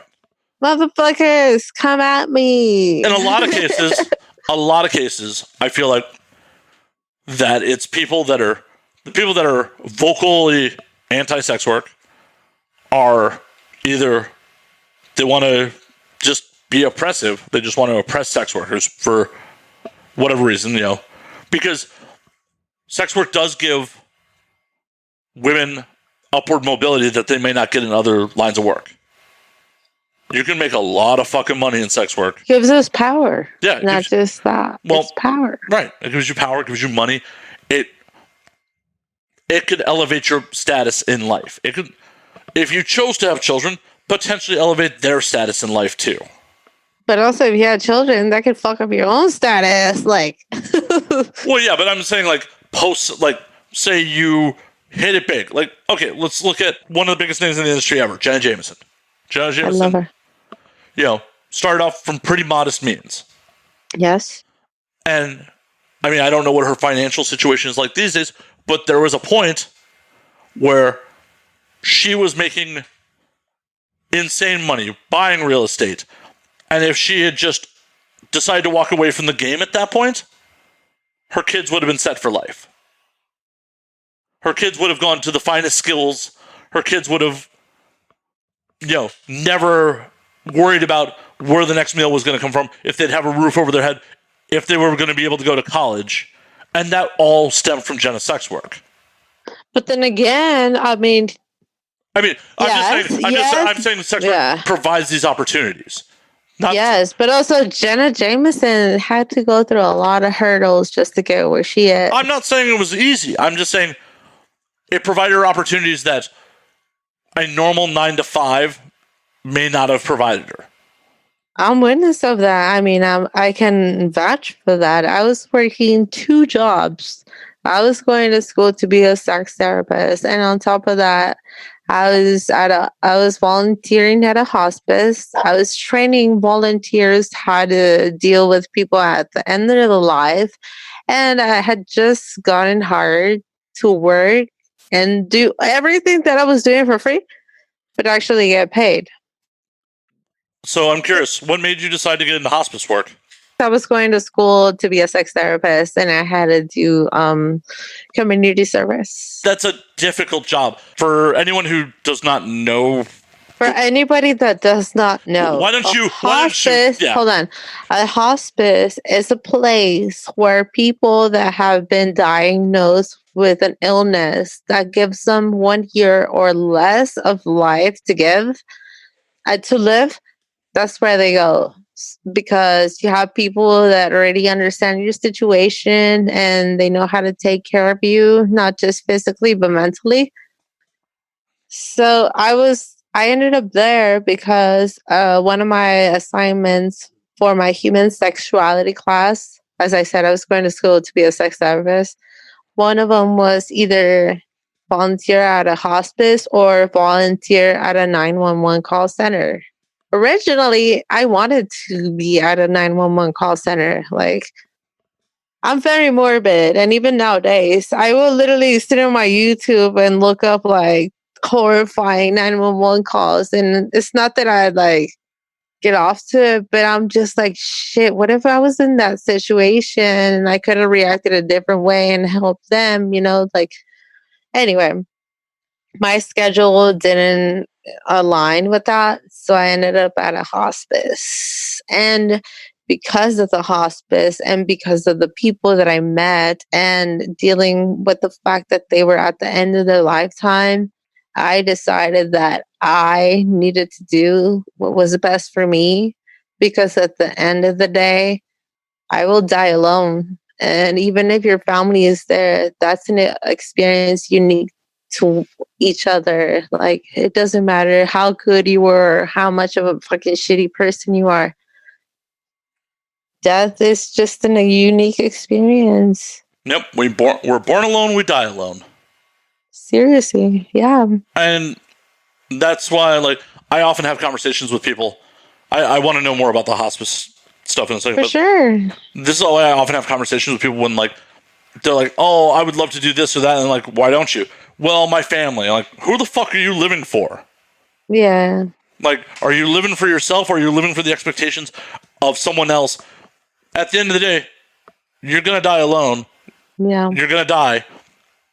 Are you going to, perhaps, I mean, personally, on my deathbed, I think I would regret more that I didn't take chances, that I lived up to my family's expectations versus that I may have disappointed some people and did what I wanted to do with life. When my family found out that I was doing porn, they were all just baffled, because it's like, how is it that you're fucking going to school to be a sex therapist, that you're working at a hospice, and all of a sudden you're doing porn? Like, that makes no fucking sense. I'm like, actually, it makes a lot of fucking sense, because I don't want to live my life fucking regretting shit. Like, I don't want to be at the end of my fucking lifetime on my deathbed just fucking thinking like, shit, if only I had actually listened to myself instead of what my mom wanted me to do. Exactly. I explained that to my mother, and my mother was quiet. She's like, you know what? Okay, I get it. Just don't be stupid about it. Like, be smart and just take care of yourself. If you ever need me, I will be there. And that was just like, that was a beautiful moment too, because, I had the balls to do what I wanted, and not just that, my family supported me because of it. I feel fucking lucky. And the bravery to just flat out tell your family instead of like having them find out through a third party. Well, I mean, the only reason why they found out was because I had been posting my like BDSM shoots on Instagram. That's before I even did porn. So my mom called me. She's like, "Are you prostituting yourself?" I'm like, "I'm not prostituting myself, but actually, since we're on the subject, I'm doing porn." it's different. Not that I'm talking down upon one, but they're totally different things, you know? I mean, I feel they're both valid sex work. Yes. I feel that pornography is a safer route. It is. Yes. Than like me standing in the fucking corner and waiting for a car to come and scoop me by. How many women and trans women have been killed by just doing that, you know? Oh, definitely. Well, just even if you were doing high-end escorting. Yeah, even escorting, there's always that risk. At least with porn, you know, we get verified. We have to go through a fucking agency that tests us. We have to provide legal documentation like 2 forms of ID, and on top of that, sign a model release form. So yes, I feel protected. And at the end of the day, most of the time, if you're on mainstream sets, you're working with the same handful of dudes. You know who you're going to be working with. Yeah, and you have it's a small big world, right? Especially porn, and you have the ability to say no. Like, hey, I don't want to work with that guy. If you're a prostitute or an escort, you take what you can when you have it in front of you. Exactly, and you may end up with someone that even if they're not violent, you just have an unpleasant experience with, and then if they want to continue giving you business, it becomes a whole thing. Yeah. But I mean, that's the shit anywhere you go, you know? You can literally be fucking walking outside the street, going to an ice cream shop, and shit can still happen. 100%. The thing is, people assume because, like, oh, you're in sex work, you're automatically either, like, you have mental issues, or you just don't give a fuck about yourself, or you're just willing to put yourself at risk, when it's not the case. No, pornography has social stigmas, is not all that physically risky. Okay, so now that we're on this subject, let's go to anal. Well, before we get to anal, I really want to know a little bit more about the hospice stuff. Because I'm really curious. Ask me anything you want. So what were you doing at the hospice? Okay, so when I was at the hospice, I would go and first I would have to meet the patients. A lot of them wanted nothing to do with me because, again, they're just at the end of their life. They're just kind of jaded. It's like you're just kind of like a nuisance to them. Like, I can imagine. Like somebody fucking sent you here. My family can't be here for me all the time, so they just send a volunteer. So now I have to deal with you. I totally get the idea of like, hey, I'm gonna be dead soon, and not being particularly empathetic to your situation, or the idea of someone who is, in their mind, potentially using them to further their own life. Yeah. That was most of my patients. They wanted nothing to fucking do with me. But that's what I liked about it. It was a challenge to me. I'm like, okay, motherfucker. Like, fuck you. You may not want to deal with me, but I guarantee you that I'm going to make you smile at one point or another. So I always took it as a challenge. And that was my fucking motive, too. I'm like, okay, fuck this sour motherfucker. I'm going to make you smile. Like, by the time I leave here, you're going to be happy that I got to spend time with you. Well, at least in my fucking, like, not selfish, but like conceited way. That's how I saw it, right? So it was a challenge. It was always a challenge.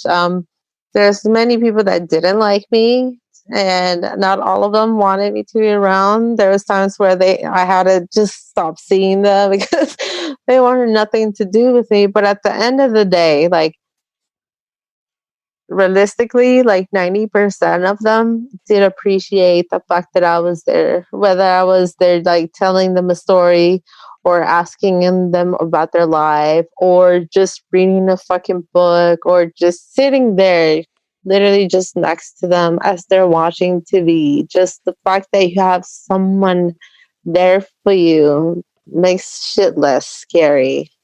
And I think I did it because I've been on my own since 14. So I know what it's like not to have people around you.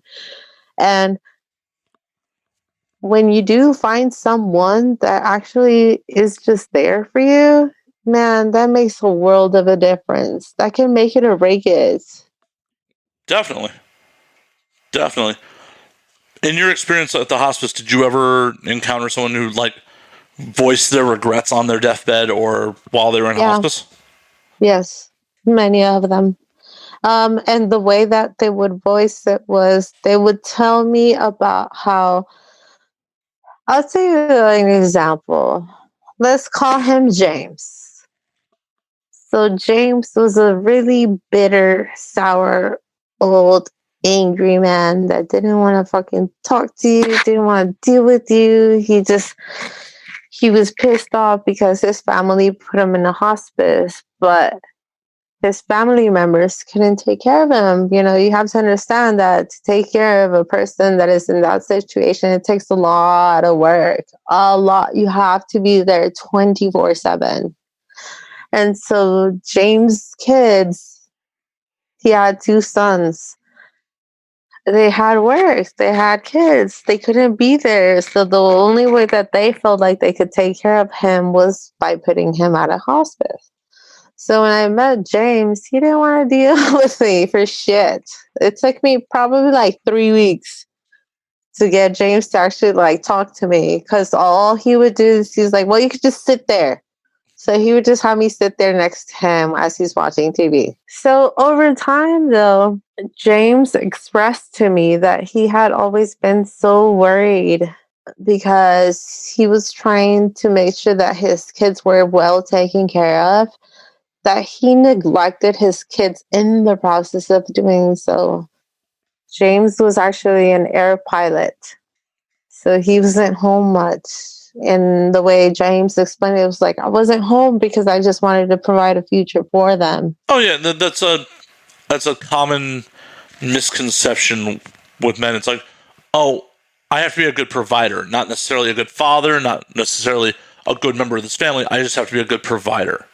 Yeah, and I mean, especially when James grew up, when I met him, James was getting near 90 years old. So when he grew up, that was a long time ago, and shit was way different.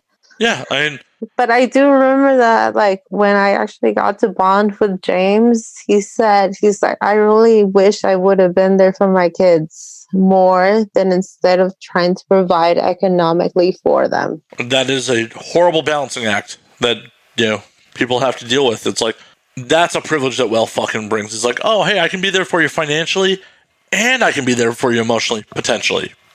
That is a privilege. Yeah. Yeah. Because if you're making like him, you know, he was a pilot, so he has to be traveling the world all the time. But in his mind, he's doing it for his kids. But also, his kids are like, "Fuck, you were never even there for me." Yeah, I'm sure that a lot of, you know, that happens all the fucking time. I mean, it's just happens to a lot of people. Like, oh, hey. It happens all the time. And when I tell people that I dealt with people in the hospice and they had all these regrets, they always assume like, oh, well, I wish I could have fucking traveled to China and this. But that's not the regrets I'm talking about. No. It's like James. The regret was like he focused so much on providing economically and financially that he missed out on his kids' lives all throughout it because he was so scared to leave them with nothing. When in reality, he left them with nothing as far as his dad. Right. And why do you think they had probably very little empathy about putting him into a hospice? They're like, he was never there for us in the first place. We're not really missing him. I mean, it is true though. Like, yeah, it's like, how can I help you? I mean, I'm working, I have my family, I have my kids, I have to do what I have to do. So I'm just gonna put you in a place where because that's what you'll be taken care of. Because that's what you taught. That's what you taught us. A good man does. He provides. Yes.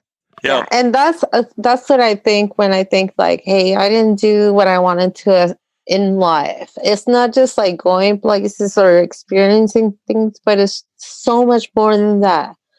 Like being a part of your children's life, even though you want them to be well established financially and economically, sometimes we want you. Yeah. We don't want your money. Well, and that's why there's that study that shows there's diminishing returns on happiness, like when you make over $70,000 a year.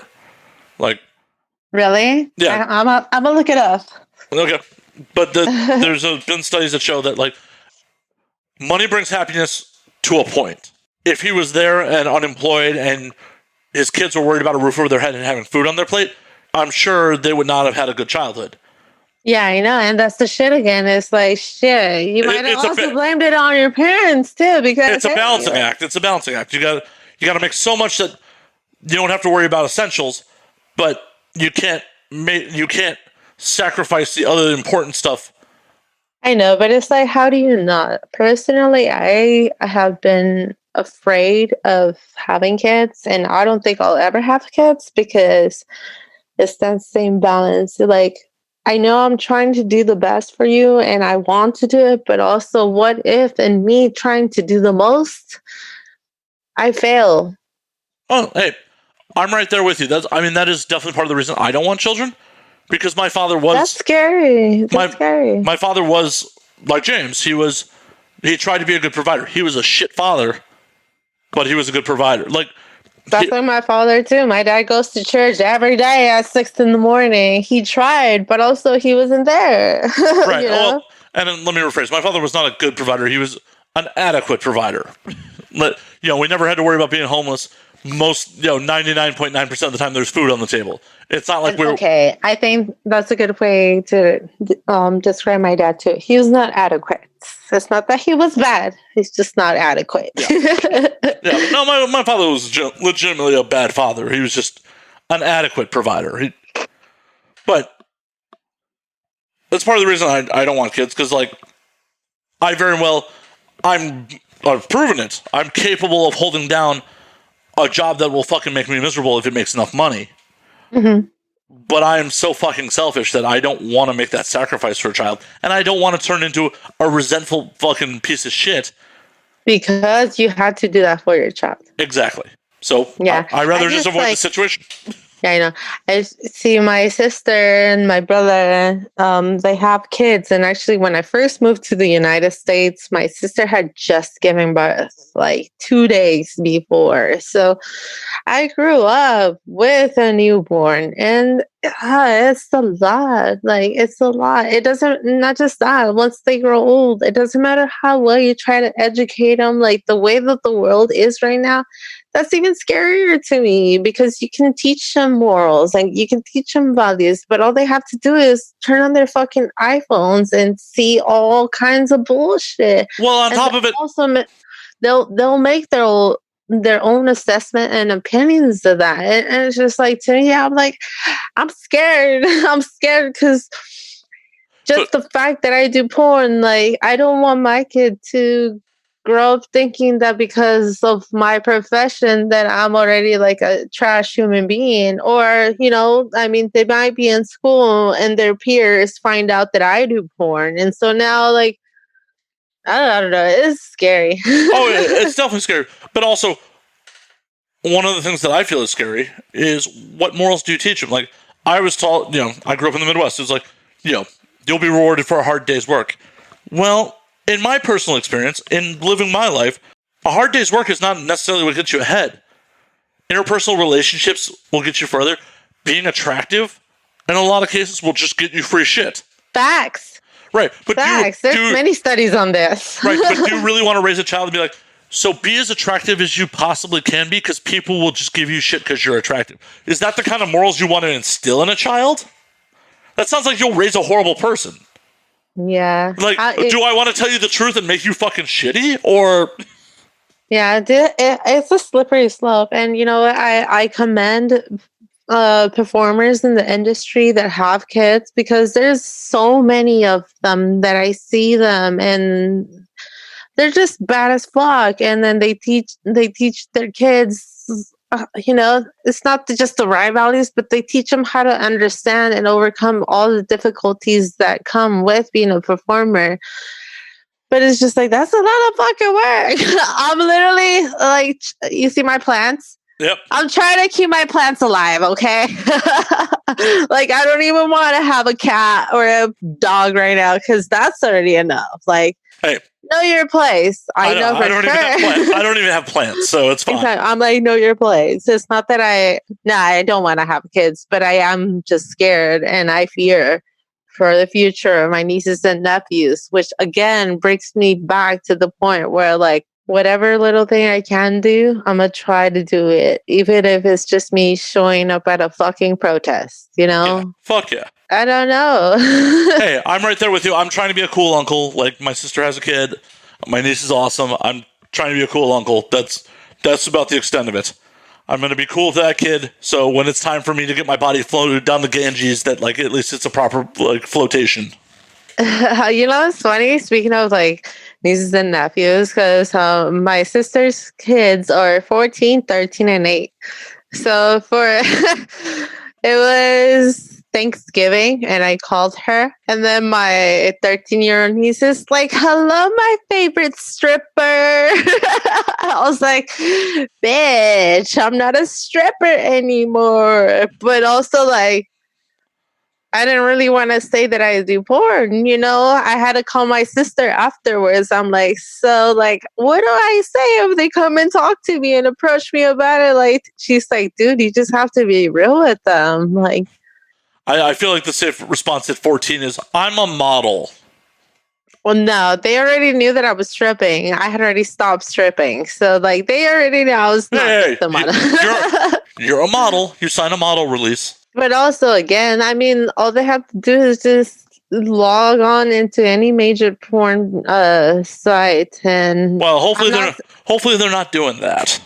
Hopefully. Come on, man. What were you doing at 13 or 14 years old? The internet wasn't a thing when I was 13 or 14. True, you're older. Yeah. Okay, fair enough. But not to say that I was not getting my hands on fucking porno mags in those days. Exactly. You had Hustlers and Playboys, right? Like, oh my god, I had Hustlers and Playboys. There was an antique shop. I don't know why. They had a bunch of like older porno mags like in a box, and they would sell them to us. And these were like not normal shit that you would get on a shelf. Like, this shit had penetration in it.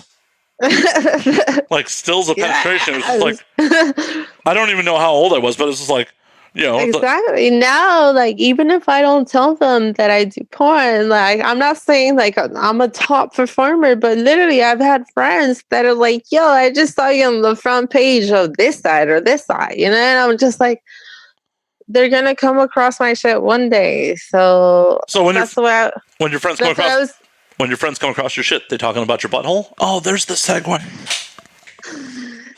Yeah, they know about that. See, the thing about my friends is like, I'm a hypersexual human being. Again, I was going into school to be a sex therapist before I even did porn or even considered stripping or any of that stuff. So they knew. But still, that's my friends. So they get to deal with me. They interact with me. They know who I am. But like my nieces, they see me in a total different light. So now they can literally just pop up any porn site. And it's like, oh shit, that's my aunt. Like, and she has her butthole tattooed with the words "nasty bitch." Like, why would I ever take advice from this fucking hell? But again, that's what I told my sister. I'm like, help me. Like, I don't know what to say. Like, you have lots. They should be taking a ton of advice from you. You have a lot of unique life experience.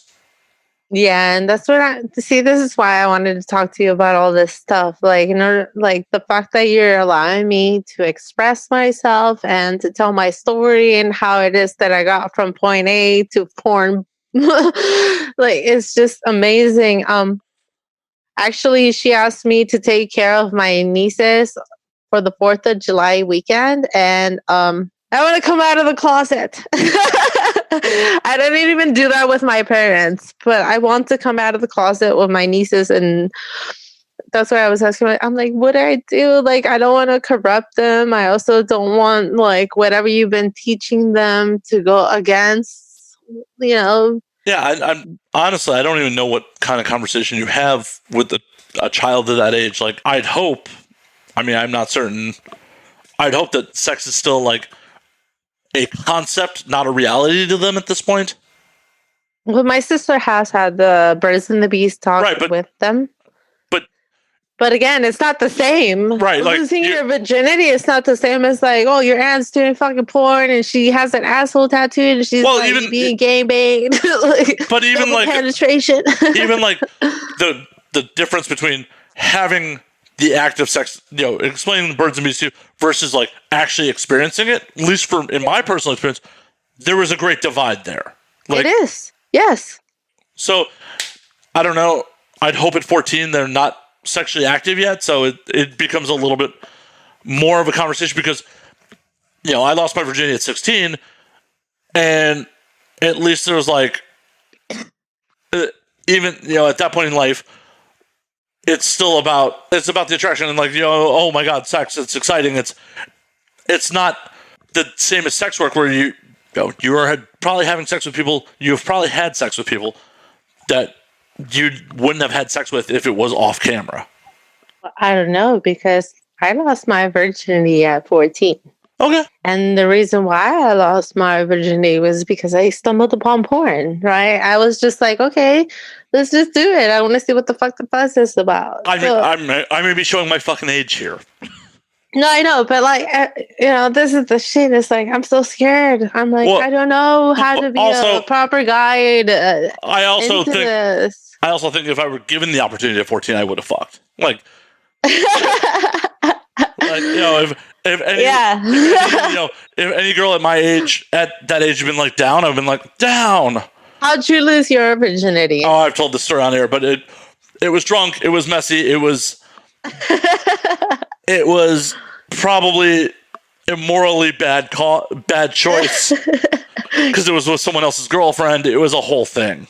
It was a whole thing. I would regale you with the whole story. I have no problems with that. I have just told it on air a handful of times, and my audience probably doesn't want to hear it for like that. Call me off the air and then tell me. Yeah, no. When we wrap, I will happily be like, okay, now that we're not recording and I'm not boring my audience with this again, this is how it went down. It was, Yeah, it's like for me, I literally hit on my homie. I was 14 and he was 15, and I just thought he was the cutest guy at the time. So I'm like, hey, you want to take my virginity away? But then again, there's like no protection, no security. I just remember we did it and I got home and I was bleeding. I'm like, fuck, I'm done. Like, this is it. Like, I'm dying. So shit, again, it comes back to me and he says, I want to know how, in a clusterfuck, how to teach them better and I feel like make them feel safe. I feel like the best way to go about teaching them and like coming out of the closet with them is probably ask them questions first before you just come out of the closet. Be like, or let them ask me. Yeah, let them ask you questions, but also ask them questions like, so have you had sex? Like, what does it mean to you? Like, get their grasp on what their ideas about the situation are before you just drop concepts on them. Well, I wouldn't do that because then, I'm a hypersexual human being. I would literally scare people off. Right. But I'm like, whoa, we're never talking about anal. It's like, whoa, bitch, calm down. For sure. Yeah. But, I'm just saying, I feel like the best way to broach the conversation with them is try to gauge where they're at. So you're not just dropping like, it'd be like, yo, I'm rolling into this basic math class and I'm going to drop calculus on you. Yeah. Like, I agree. Thank you. I think you're spot on that. So, do you understand algebra? Okay, you understand algebra. Now I can try to bring this in concepts you understand. Yeah, well, see, like, I know my nieces for sure already know about sex to an extent because my sister asked me about it a week ago. She's like, they just asked me about the birds and the bees. Yeah, but if they're just asking about the birds and the bees, they're probably not experienced the birds and the bees, so it's... I know, but like also like if they would ask me, they would assume that because they think that I'm a stripper already, like I'm already on another level. So I'm like, how do I like bring it down a notch so that I don't say too much? As I said, ask them questions. Thank you. I will do that. Yeah, I'm gonna just shut the fuck up. I'm like, so what do you want to know? Yeah, what do you want to know? What do you know already? Like, because like they may be calling you a stripper, but they have no real concept of what a stripper is. Yeah, like you're right. Yes. So, like, because I remember, like, to me, a stripper is like, oh, you just get up on the pole and dance. I've actually stripped. It's not the same at all.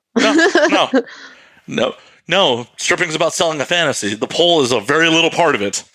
Yeah, and not just selling a fantasy. Like, you're also dealing with motherfuckers that have absolutely no respect for you. Yeah. And they assume because you're doing this that you don't have any respect for yourself too. Yeah, like, oh, you have low self-esteem. That's why you need this validation.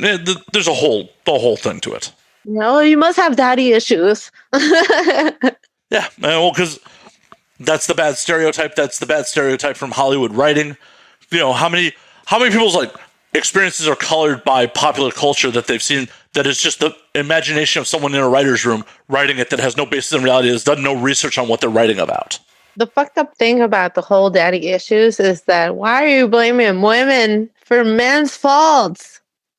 You're calling us that like women with daddy issues, but if it hadn't been because of the men in our lifetime that failed us to an extent, like see, I it wouldn't be daddy issues. I don't see daddy issues as a negative. Look at these grays. I mean, it's kind of my bread and butter these days. That's the beard, and it makes you look older and attractive. Exactly. Hence why I'm still fucking around with girls in their 20s. As long as they're not under 18, I fully support that message. Oh, I didn't think you did. I'm not about fucking around with anyone who's under 21. I go to, in real life, when pre and post Corona world, I go to too many bars to fuck around with someone who can't get into a bar with me. Yeah. I know, and even then, you still have to check their ID because people lie. Oh yeah, it was hilarious. I was hanging out with a performer, like just hanging out, and she's 21, and I brought her to a couple of my bars, and like almost every other drink, like the staff was carding her. I'm like, guys, I hang out here all the time. Do you think I would try to fuck you like this? I understand you're doing your jobs. Do you think I would try to fuck you like this by bringing someone who's under? Yeah, that's why they keep asking you for it. I know. It was just really funny because, like, after she left, they're like, so how old is she really? I'm like, you carded her. She's 21. Like, it was a whole two. But that's the thing. Like, yeah, I'm not about hanging out with it. And the thing about it is, even with someone who's 21, like, hell, you're not 21, and there's still the generational gap enough where it's like, oh, you weren't looking at porn on the internet when you were a teenager? Because it wasn't a thing for me. It's yeah. I mean, it's crazy. The best I could get was like stills of Jenny McCarthy on the internet. Jenny McCarthy. That was a long time ago. Yeah, I'm in my late 30s. It's just how it is. I mean, it is. That's why we're talking about this shit, so that we can teach people that the way it was then is not the same now. Well, yeah, and that's overall the problem with human society is like we're super adaptive, but we're not. Yeah. Like, oh, hey, we can do this new technology. We can learn new skills. We can like. But also, fuck that shit. Right, but then also like we're set in our fucking ways. Like, we're following rules set by people who didn't shit indoors. A lot of people are following rules written by people who dug holes for their shit. Everything in the Bible was written by people who dug holes to shit. Yeah. Seriously. But and then not just that, even the Bible, there's so many fucking versions of each Bible. Like, well, yeah, because people you have to take it with a grain of salt. Everything. People in power decide to rewrite it how it benefited them. Exactly. It's like the internet nowadays. Every tweet is how it benefits you. Yeah, 100%. 100%. But speaking of the internet, what up with that butthole girl? Hey, that was a shit. That was a shit segue, but we're Are you trying to see my butt? I've seen your butt. Do you want to see it again? Sure. If you would like to show me your butt, I will happily see your butt. Anytime I can show my butt, I'm happy. Hold on. I didn't realize you weren't wearing panties this whole fucking show. Why would I wear panties? I don't know. Hey. I feel like I may have to censor this on Vimeo. Probably. Yep. Oh, like that? Yep. I don't wear panties actually anymore. It's been like 3 years. I don't wear bras or panties. And one of the main reasons nowadays is because they give me a rash. Like, because there's friction. So if I do wear like a thong, oh my God, my fucking butt cheeks are just like hurting. Oh, They're no. like, why, bitch? Why? That's the truth. It's like with bras, you know, you wear a bra and then like you end up with fucking sick ass like underboob. Fucking, I don't. you don't wear bras. I know. Yeah, no one's wearing a bra on this show tonight. Yeah, no. Man, fuck that shit. The only time I wear the only time that I wear panties nowadays is when people want to buy them off of me. They're like, bitch, can you just wear them all day? Like, just go be a hoe, get cummed, and then just put it in a Ziploc bag and ship it to me. Throw it in your freezer for a little while to keep it fresh. Yeah. Come on, I've been around for a minute. I know this. I know the drill. I know. That's what I say. I'm pulling back the curtain on the magic trick. I'm sorry. Bimo, sorry. Can't take hoes nowhere. I take hoes everywhere. Like, come on, what are you talking about? I mean, you can, but it depends where you want to go with it.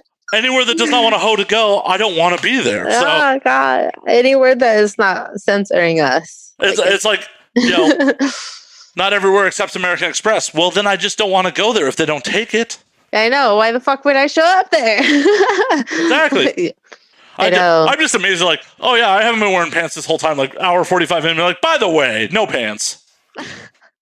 Well, so you literally just been looking at the top half of me the whole time. Yeah, there was no warning or anything. Just like, yep, no pants. There might have not been a warning, but then again, you did see my butthole, so that is a clear indication of where I stand. Well, fair enough. Thank you for showing me your butthole. Thank you for anytime. If anybody in any of your audience members want to see it again, tell them to hit you up. I'll send my butthole pictures to you so you can send it to them. All right. Though I know we've had like a really serious conversation for most of the show, and I know you really wanted to talk about anal while we were here. So I want to give you the opportunity to talk about putting things in your butt. Okay, so yes, I always want to talk about anal because it is a taboo subject and there's a lot of misinformation in the subject. So I feel like as someone who is known for anal, I have, again, the responsibility. It's not a responsibility, but I take it as a responsibility to educate people. Because when I was learning about anal, there was nobody to teach me these things, you know? I started doing anal maybe like 4 years ago. And then for the first year, I didn't do any of the stuff that I do now. It's just a work in progress. What I'm trying to do right now, and because you have the platform to reach an audience, if there is like a butt surgeon, a proctologist that wants to discuss these things in thorough. I'm not a fucking surgeon. I'm not a doctor. My experiences with anal are my own, and they're not going to apply to everybody. I had to try, and I had to learn by trial and error what works for me and my body. So I feel like that's all sex. Like everyone needs to trial and error, figure out what works for them. It is. And again, because people know me because of anal, they look up for me. It's like, well, you do porn, you're a pro, so teach me. But it's like, that's not where I want to take this. I want to have an actual educational discussion about this so that you can have sex with your partner and it'll be enjoyable for both of you. And you won't be fucking hurt. Because honestly, like my first experience with anal, we didn't know what the fuck we were doing. I was 17 years old and it wasn't bad at the time. But I remember the next day I had to go to work. I used to work at a pet shop. I couldn't walk. Every step that I took, my asshole was hurting. And that's what I'm trying to prevent. And what's fucked up is shit like that. At a younger age, when my partner would tell me afterwards, like, I had problems walking, I'd take it as like a point of pride. Like, Oh yeah, that's right. Like, but in like as an adult, like, I fucked her up. I left this bitch in a wheelchair. Yeah, that's still happening. It happens all the time. Right, but I fucked her up. As an adult, I'm like, oh, that means I probably fucked her like shit. Yeah. Like, yeah. Hey, you guys are meant to take the business. You can pump out a kid. If I fucked you to a point where you can't walk, that means something wasn't lubricated properly. Not just not lubricated. That means that there was lesions or you were bleeding or rupture. There could have been so many things. Or they were just telling me that to stroke my ego. Who knows? That too. Because, how many times do women lie about achieving orgasms? All the time. Women need to stop doing that shit.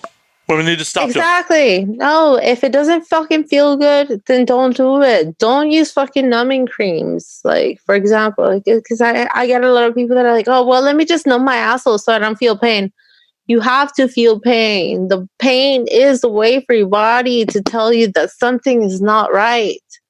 Oh, yeah. So, again, and the thing about it is, I want to get into that with anal, and there's so many topics that I want to discuss. But again, I think the most important thing is you have to listen to your body. And you definitely have to listen to your body. And also, if you're not into it, because you have to numb your asshole to do anal because you're not into it, then you don't want to do it. Yeah, don't do it. No, explain to your partner, like, I'm not into it. And, like, you shouldn't Don't be forced. That's literally the definition of rape. If you don't want to do something and somebody is forcing you to do it, that is rape. Right. And even if they're not forcing you to do it and you feel obligated to do it, that's rape. Right. Don't do it. Don't do it. Yeah, exactly. And if your partner gets shitty, even if they're like not forcing you, but they still get shitty or pouty about, but I want to fuck you in the ass, you shouldn't be with that fucking person. Nah. You should be exactly. If you want to do anal, if you want to adventure and try it out and explore the beauty of it, because anal can be wonderful, you have to do it with someone that can be patient with you and your body. Sometimes it could take a week, a day, a month, a year. Who the fuck knows? And also, you've got to be with someone who does not have a weak stomach, because you may shit on their dick and they better be okay with it. Oh, yeah. And also, if they're not okay with them, then fuck them. Come on, you're fucking me in the ass. No matter how many enemas I do, no matter how much Pepto-Bismol I take, shit happens. Oh, yeah. It absolutely does. And dudes out there, if the girl you just ass fucked shits on your dick, go take a shower. Be like, come on, man. Don't shame her. No. Be like, good game. I struck oil. Yeah, like, especially, like, if this is you're into as a man and that happens, as a woman, that's so embarrassing. That is so embarrassing. Actually, so many women won't do anal because of the fear of that alone.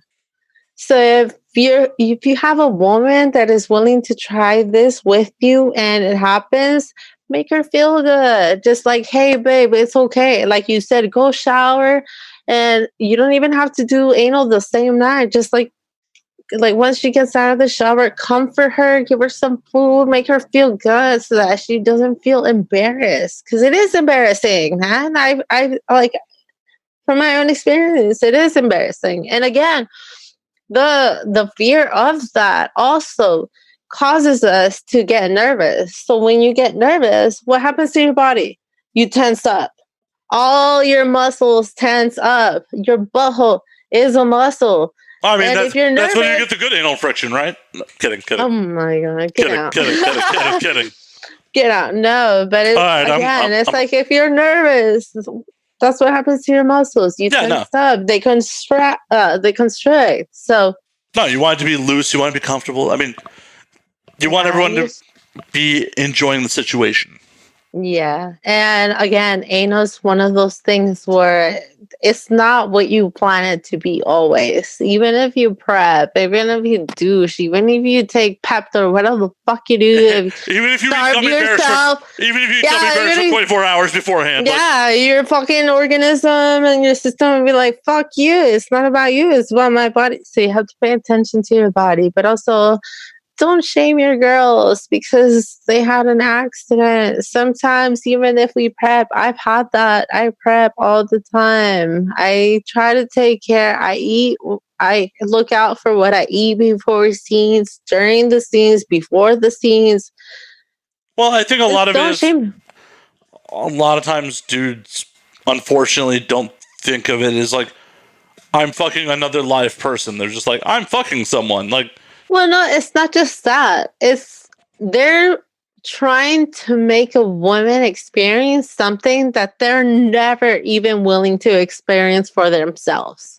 And I'm like, shove a finger in your own asshole and see what it feels. That shit won't make you gay, but at least you'll have an understanding of what I'm feeling on the receiving end. yeah. But most men don't do that because of the stigma. It's like, oh, well, I finger myself, now I'm gay.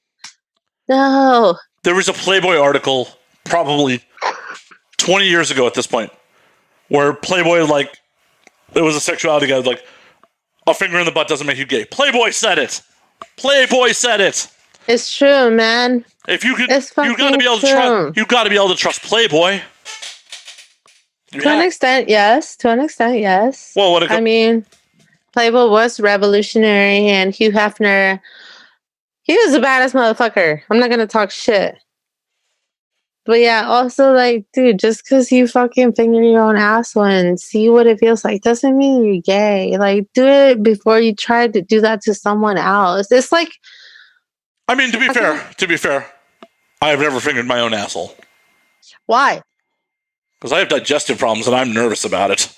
Okay, so like, exactly. Imagine I'm a woman with digestive problems and I have a guy that's really into anal because, again, that happens. It does, and I think I'm gonna give you homework. I'm not gonna put you on. I mean, no, I am putting you on blast. I'm not gonna. I'm not saying you should put it on blast. What your result is after that, but I think you should do it just to give you an idea what it feels like on the receiving end. I mean, I've had a colonoscopy. I think that was enough for me. It's not the same, though. Oh, I know. No, inflating my colon with air is definitely different than having something that is solid inserted into it. Exactly. So do it on your own butthole and see. It's like, even one finger. Like, how does that feel to me? Imagine you finger your own butthole. That's pretty much what it's gonna feel to someone else. True, but I'm also not a proponent of like, oh, I want to fuck you in the ass. Like the amount of times I've had anal sex were almost universally with someone who asked me to put it in their butt. Exactly. But what if you were dealing with someone that has never tried it? You have to experience that feeling if I was with someone who's never done it, I probably most likely would not even broach it as like, because it's not something like I crave.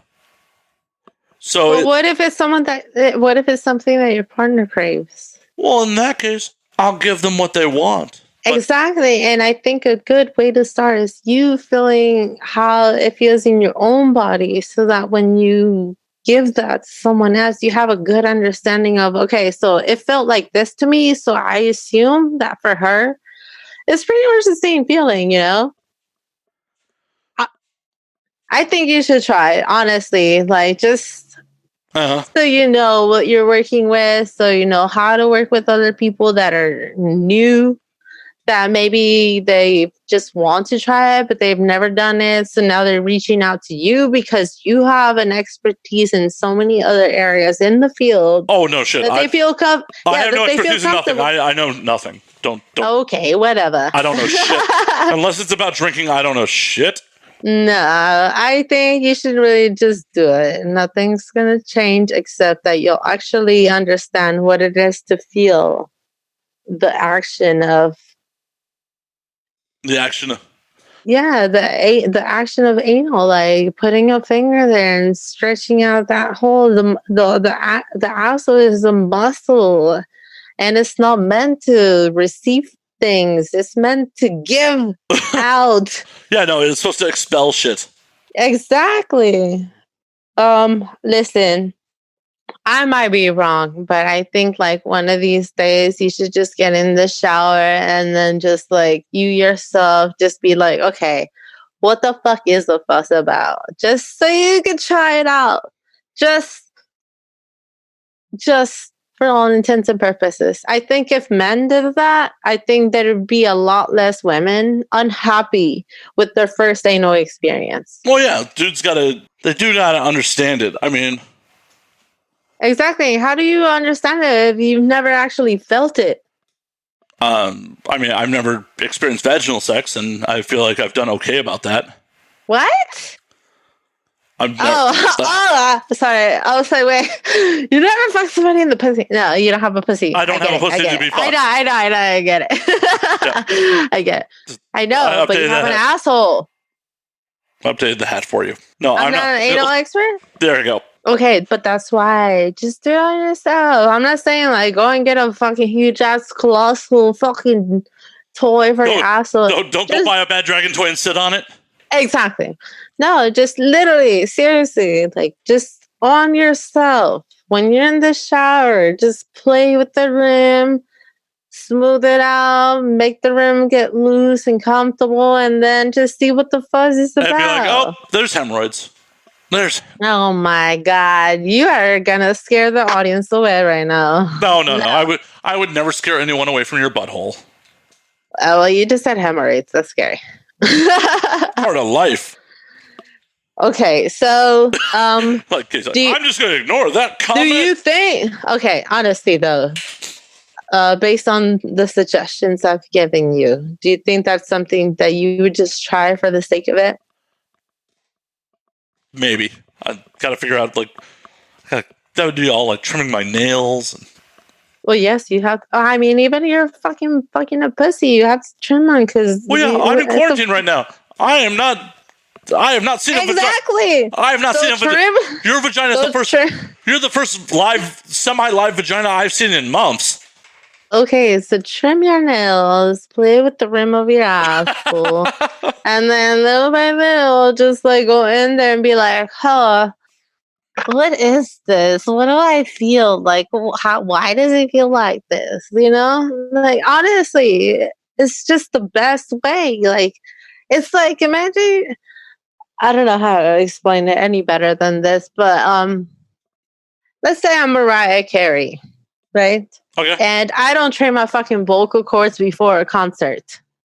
How can I expect to be a good singer if I'm not even doing just that alone?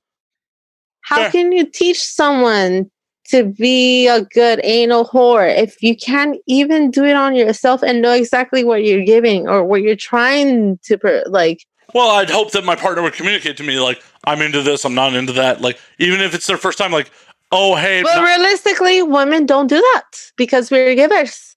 Well, you should. The men to.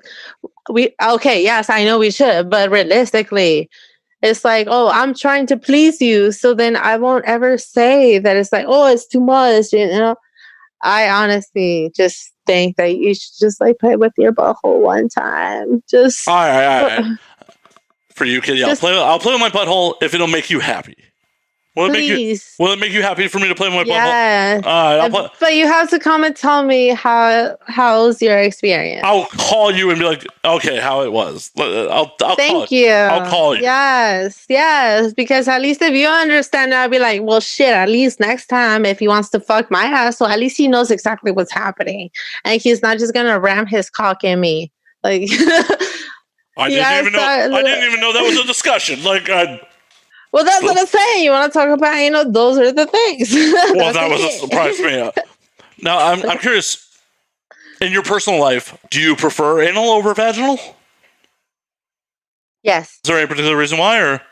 Yeah, because the taboo aspect of it. Okay, so the taboo sex turns you on? The naughtiness of it is like not everybody does it. So it's like, ooh, I'm providing something that not every bitch can give.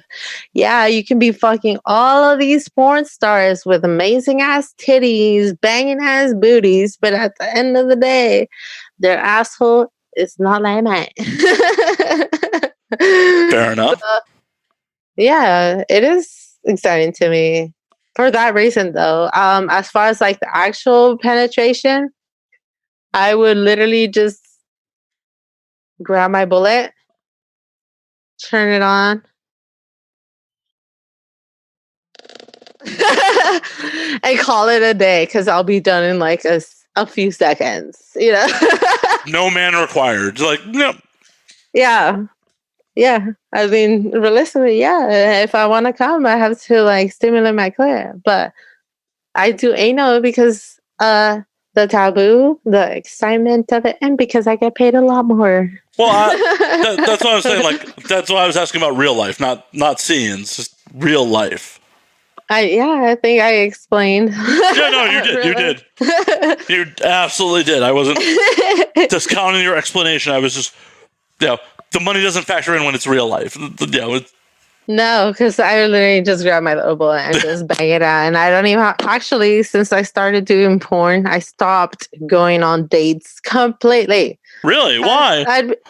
Because then I would go on like Tinder dates and I'd fuck a guy and I'd have to come home and use my vibrator because I didn't come. It's just about the orgasm of the guy.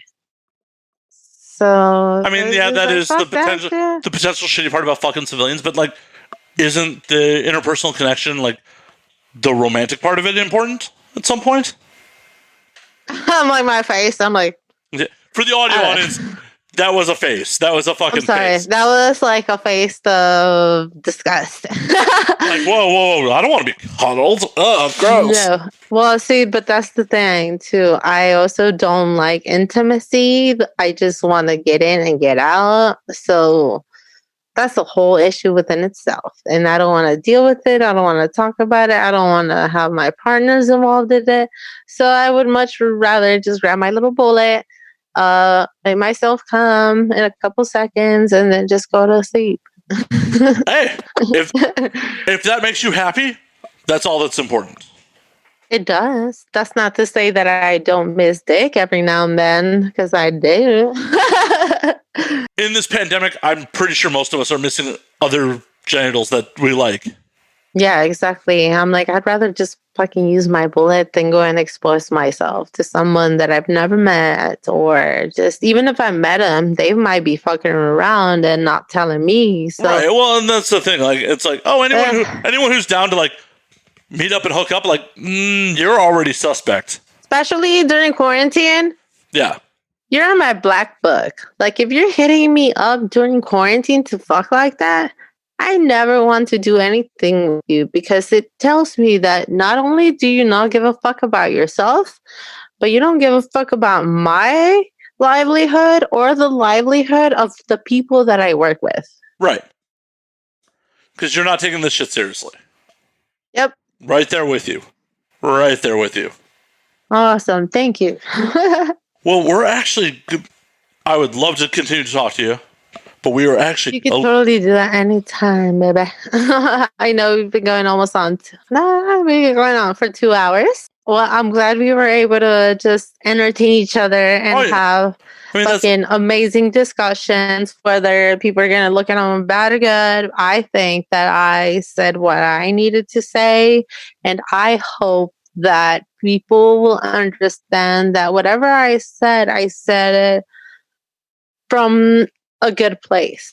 Definitely. Like I want to look out for people. I want us all to look out for each other. I want to look out for the youth, and I want to have these discussions because people look up to us in porn, you know? It's like, how could I do this? It's like, again, I'm not a doctor, I'm not a teacher. I can only do so much for you. Yeah, definitely. Again, this is why I want to ask people, like, if they have any questions about fucking anal, please hit me up, because I still want to do an episode. And hey, if you want to host it, that'd be amazing. I'm down. I'm totally down. Yes. Totally down. Hell, if you want me to do play-by-play while you have anal sex in front of me, I'm down for that too. Good to know, because, you know, there's always a need for that. As he runs in it. Hey, baller. Make weird podcast content that just ends up on OnlyFans, like, oh, and he's penetrating. Oh, he's got it in. Like, just calling it like a fucking sporting event. Oh my god. A sporting event. Maybe. Sexercising. Yeah, no, this was a fucking blast. This was an absolute fucking blast. I agree. We will definitely do this again. Hopefully, when we're allowed to be like in personal contact, we'll come do this in fucking person. Yeah. You may have to put on pants for that. I'm sorry. I don't know about that. We have to negotiate. You at least have to show up in like a trench coat and cover up like till you get inside. Once you're inside, okay, I can do that. You can wear as much or as little clothing as you'd like. I can do that. Yes. I just don't need you getting arrested showing on the way. I don't want to be arrested for shit right now, for anything. Well, yeah. Well, especially for being a whore. Let me tell you one thing. This is serious. I'm so afraid of being arrested because the moment people see my asshole in jail, I'm fucked. Literally. Oh. Like, I have a bullseye on my fucking asshole. I don't want to do that. No. Yeah, I'll show up with the trench coat. Yeah. Show up with the trench coat like a fucking pervert. That's fine. That's fine. Yeah. Yeah. Like, if you want to show up here with no clothes on under the trench coat, I am not going to argue about that. Like, all of a sudden, like, trench coat comes off and you're not wearing anything. I'm like, okay, cool. All right. Like, awesome. Yeah. Like, yeah. I get. We're on the same page. I will never be mad about that. But I will be very mad if, like, hey, like, just you disappear, and then I find out a couple of days later you got arrested because you tried to show up at my place with nothing on. That I'd be a little upset about. Like, I'd hope I would not be your one phone call because I'm not a lawyer. So I'd find out about days later. Yeah, I know. I don't want to do that. Yeah, so we're on the same page. Cool. I look forward to the next chat we have together. For sure. I really want to hear what people have to say about the discussions we've had today. So yeah, let me know. Holler at Kitty. Actually, Kitty, where can they find you on the socials so they can holler at you, can give you the feedback about what we talked about today? Yes. See more of your butthole. Of course, always. My main site is allofkittyj.com. My Twitter is Kitty Jaguar XXX, and my Instagram is KJaguar76. Hell yeah. Hell yeah. Thank you, baby. I appreciate you, and thank you again for having me here. Right. I wish you and yours the best always, and I hope that because of the stuff that we've been discussing, we can create a good dialogue, not just in a hateful way, but like just a discussion on how we can all improve. Oh, definitely. And I hope that anyone who's listening to the show, like, thinks about where the other people are coming from before they just say something. Yeah. And I agree. As always, you can find me at Matt_Slayer on Twitter, Matt Slayer on Instagram, Matt F. Slayer on Facebook. You can find the podcast at And Now We Drink on Twitter, and Now We Drink _ on Instagram. And until next week, drink up, motherfuckers. I'm going to tell Kitty my virginity story as soon as we wrap. Sick.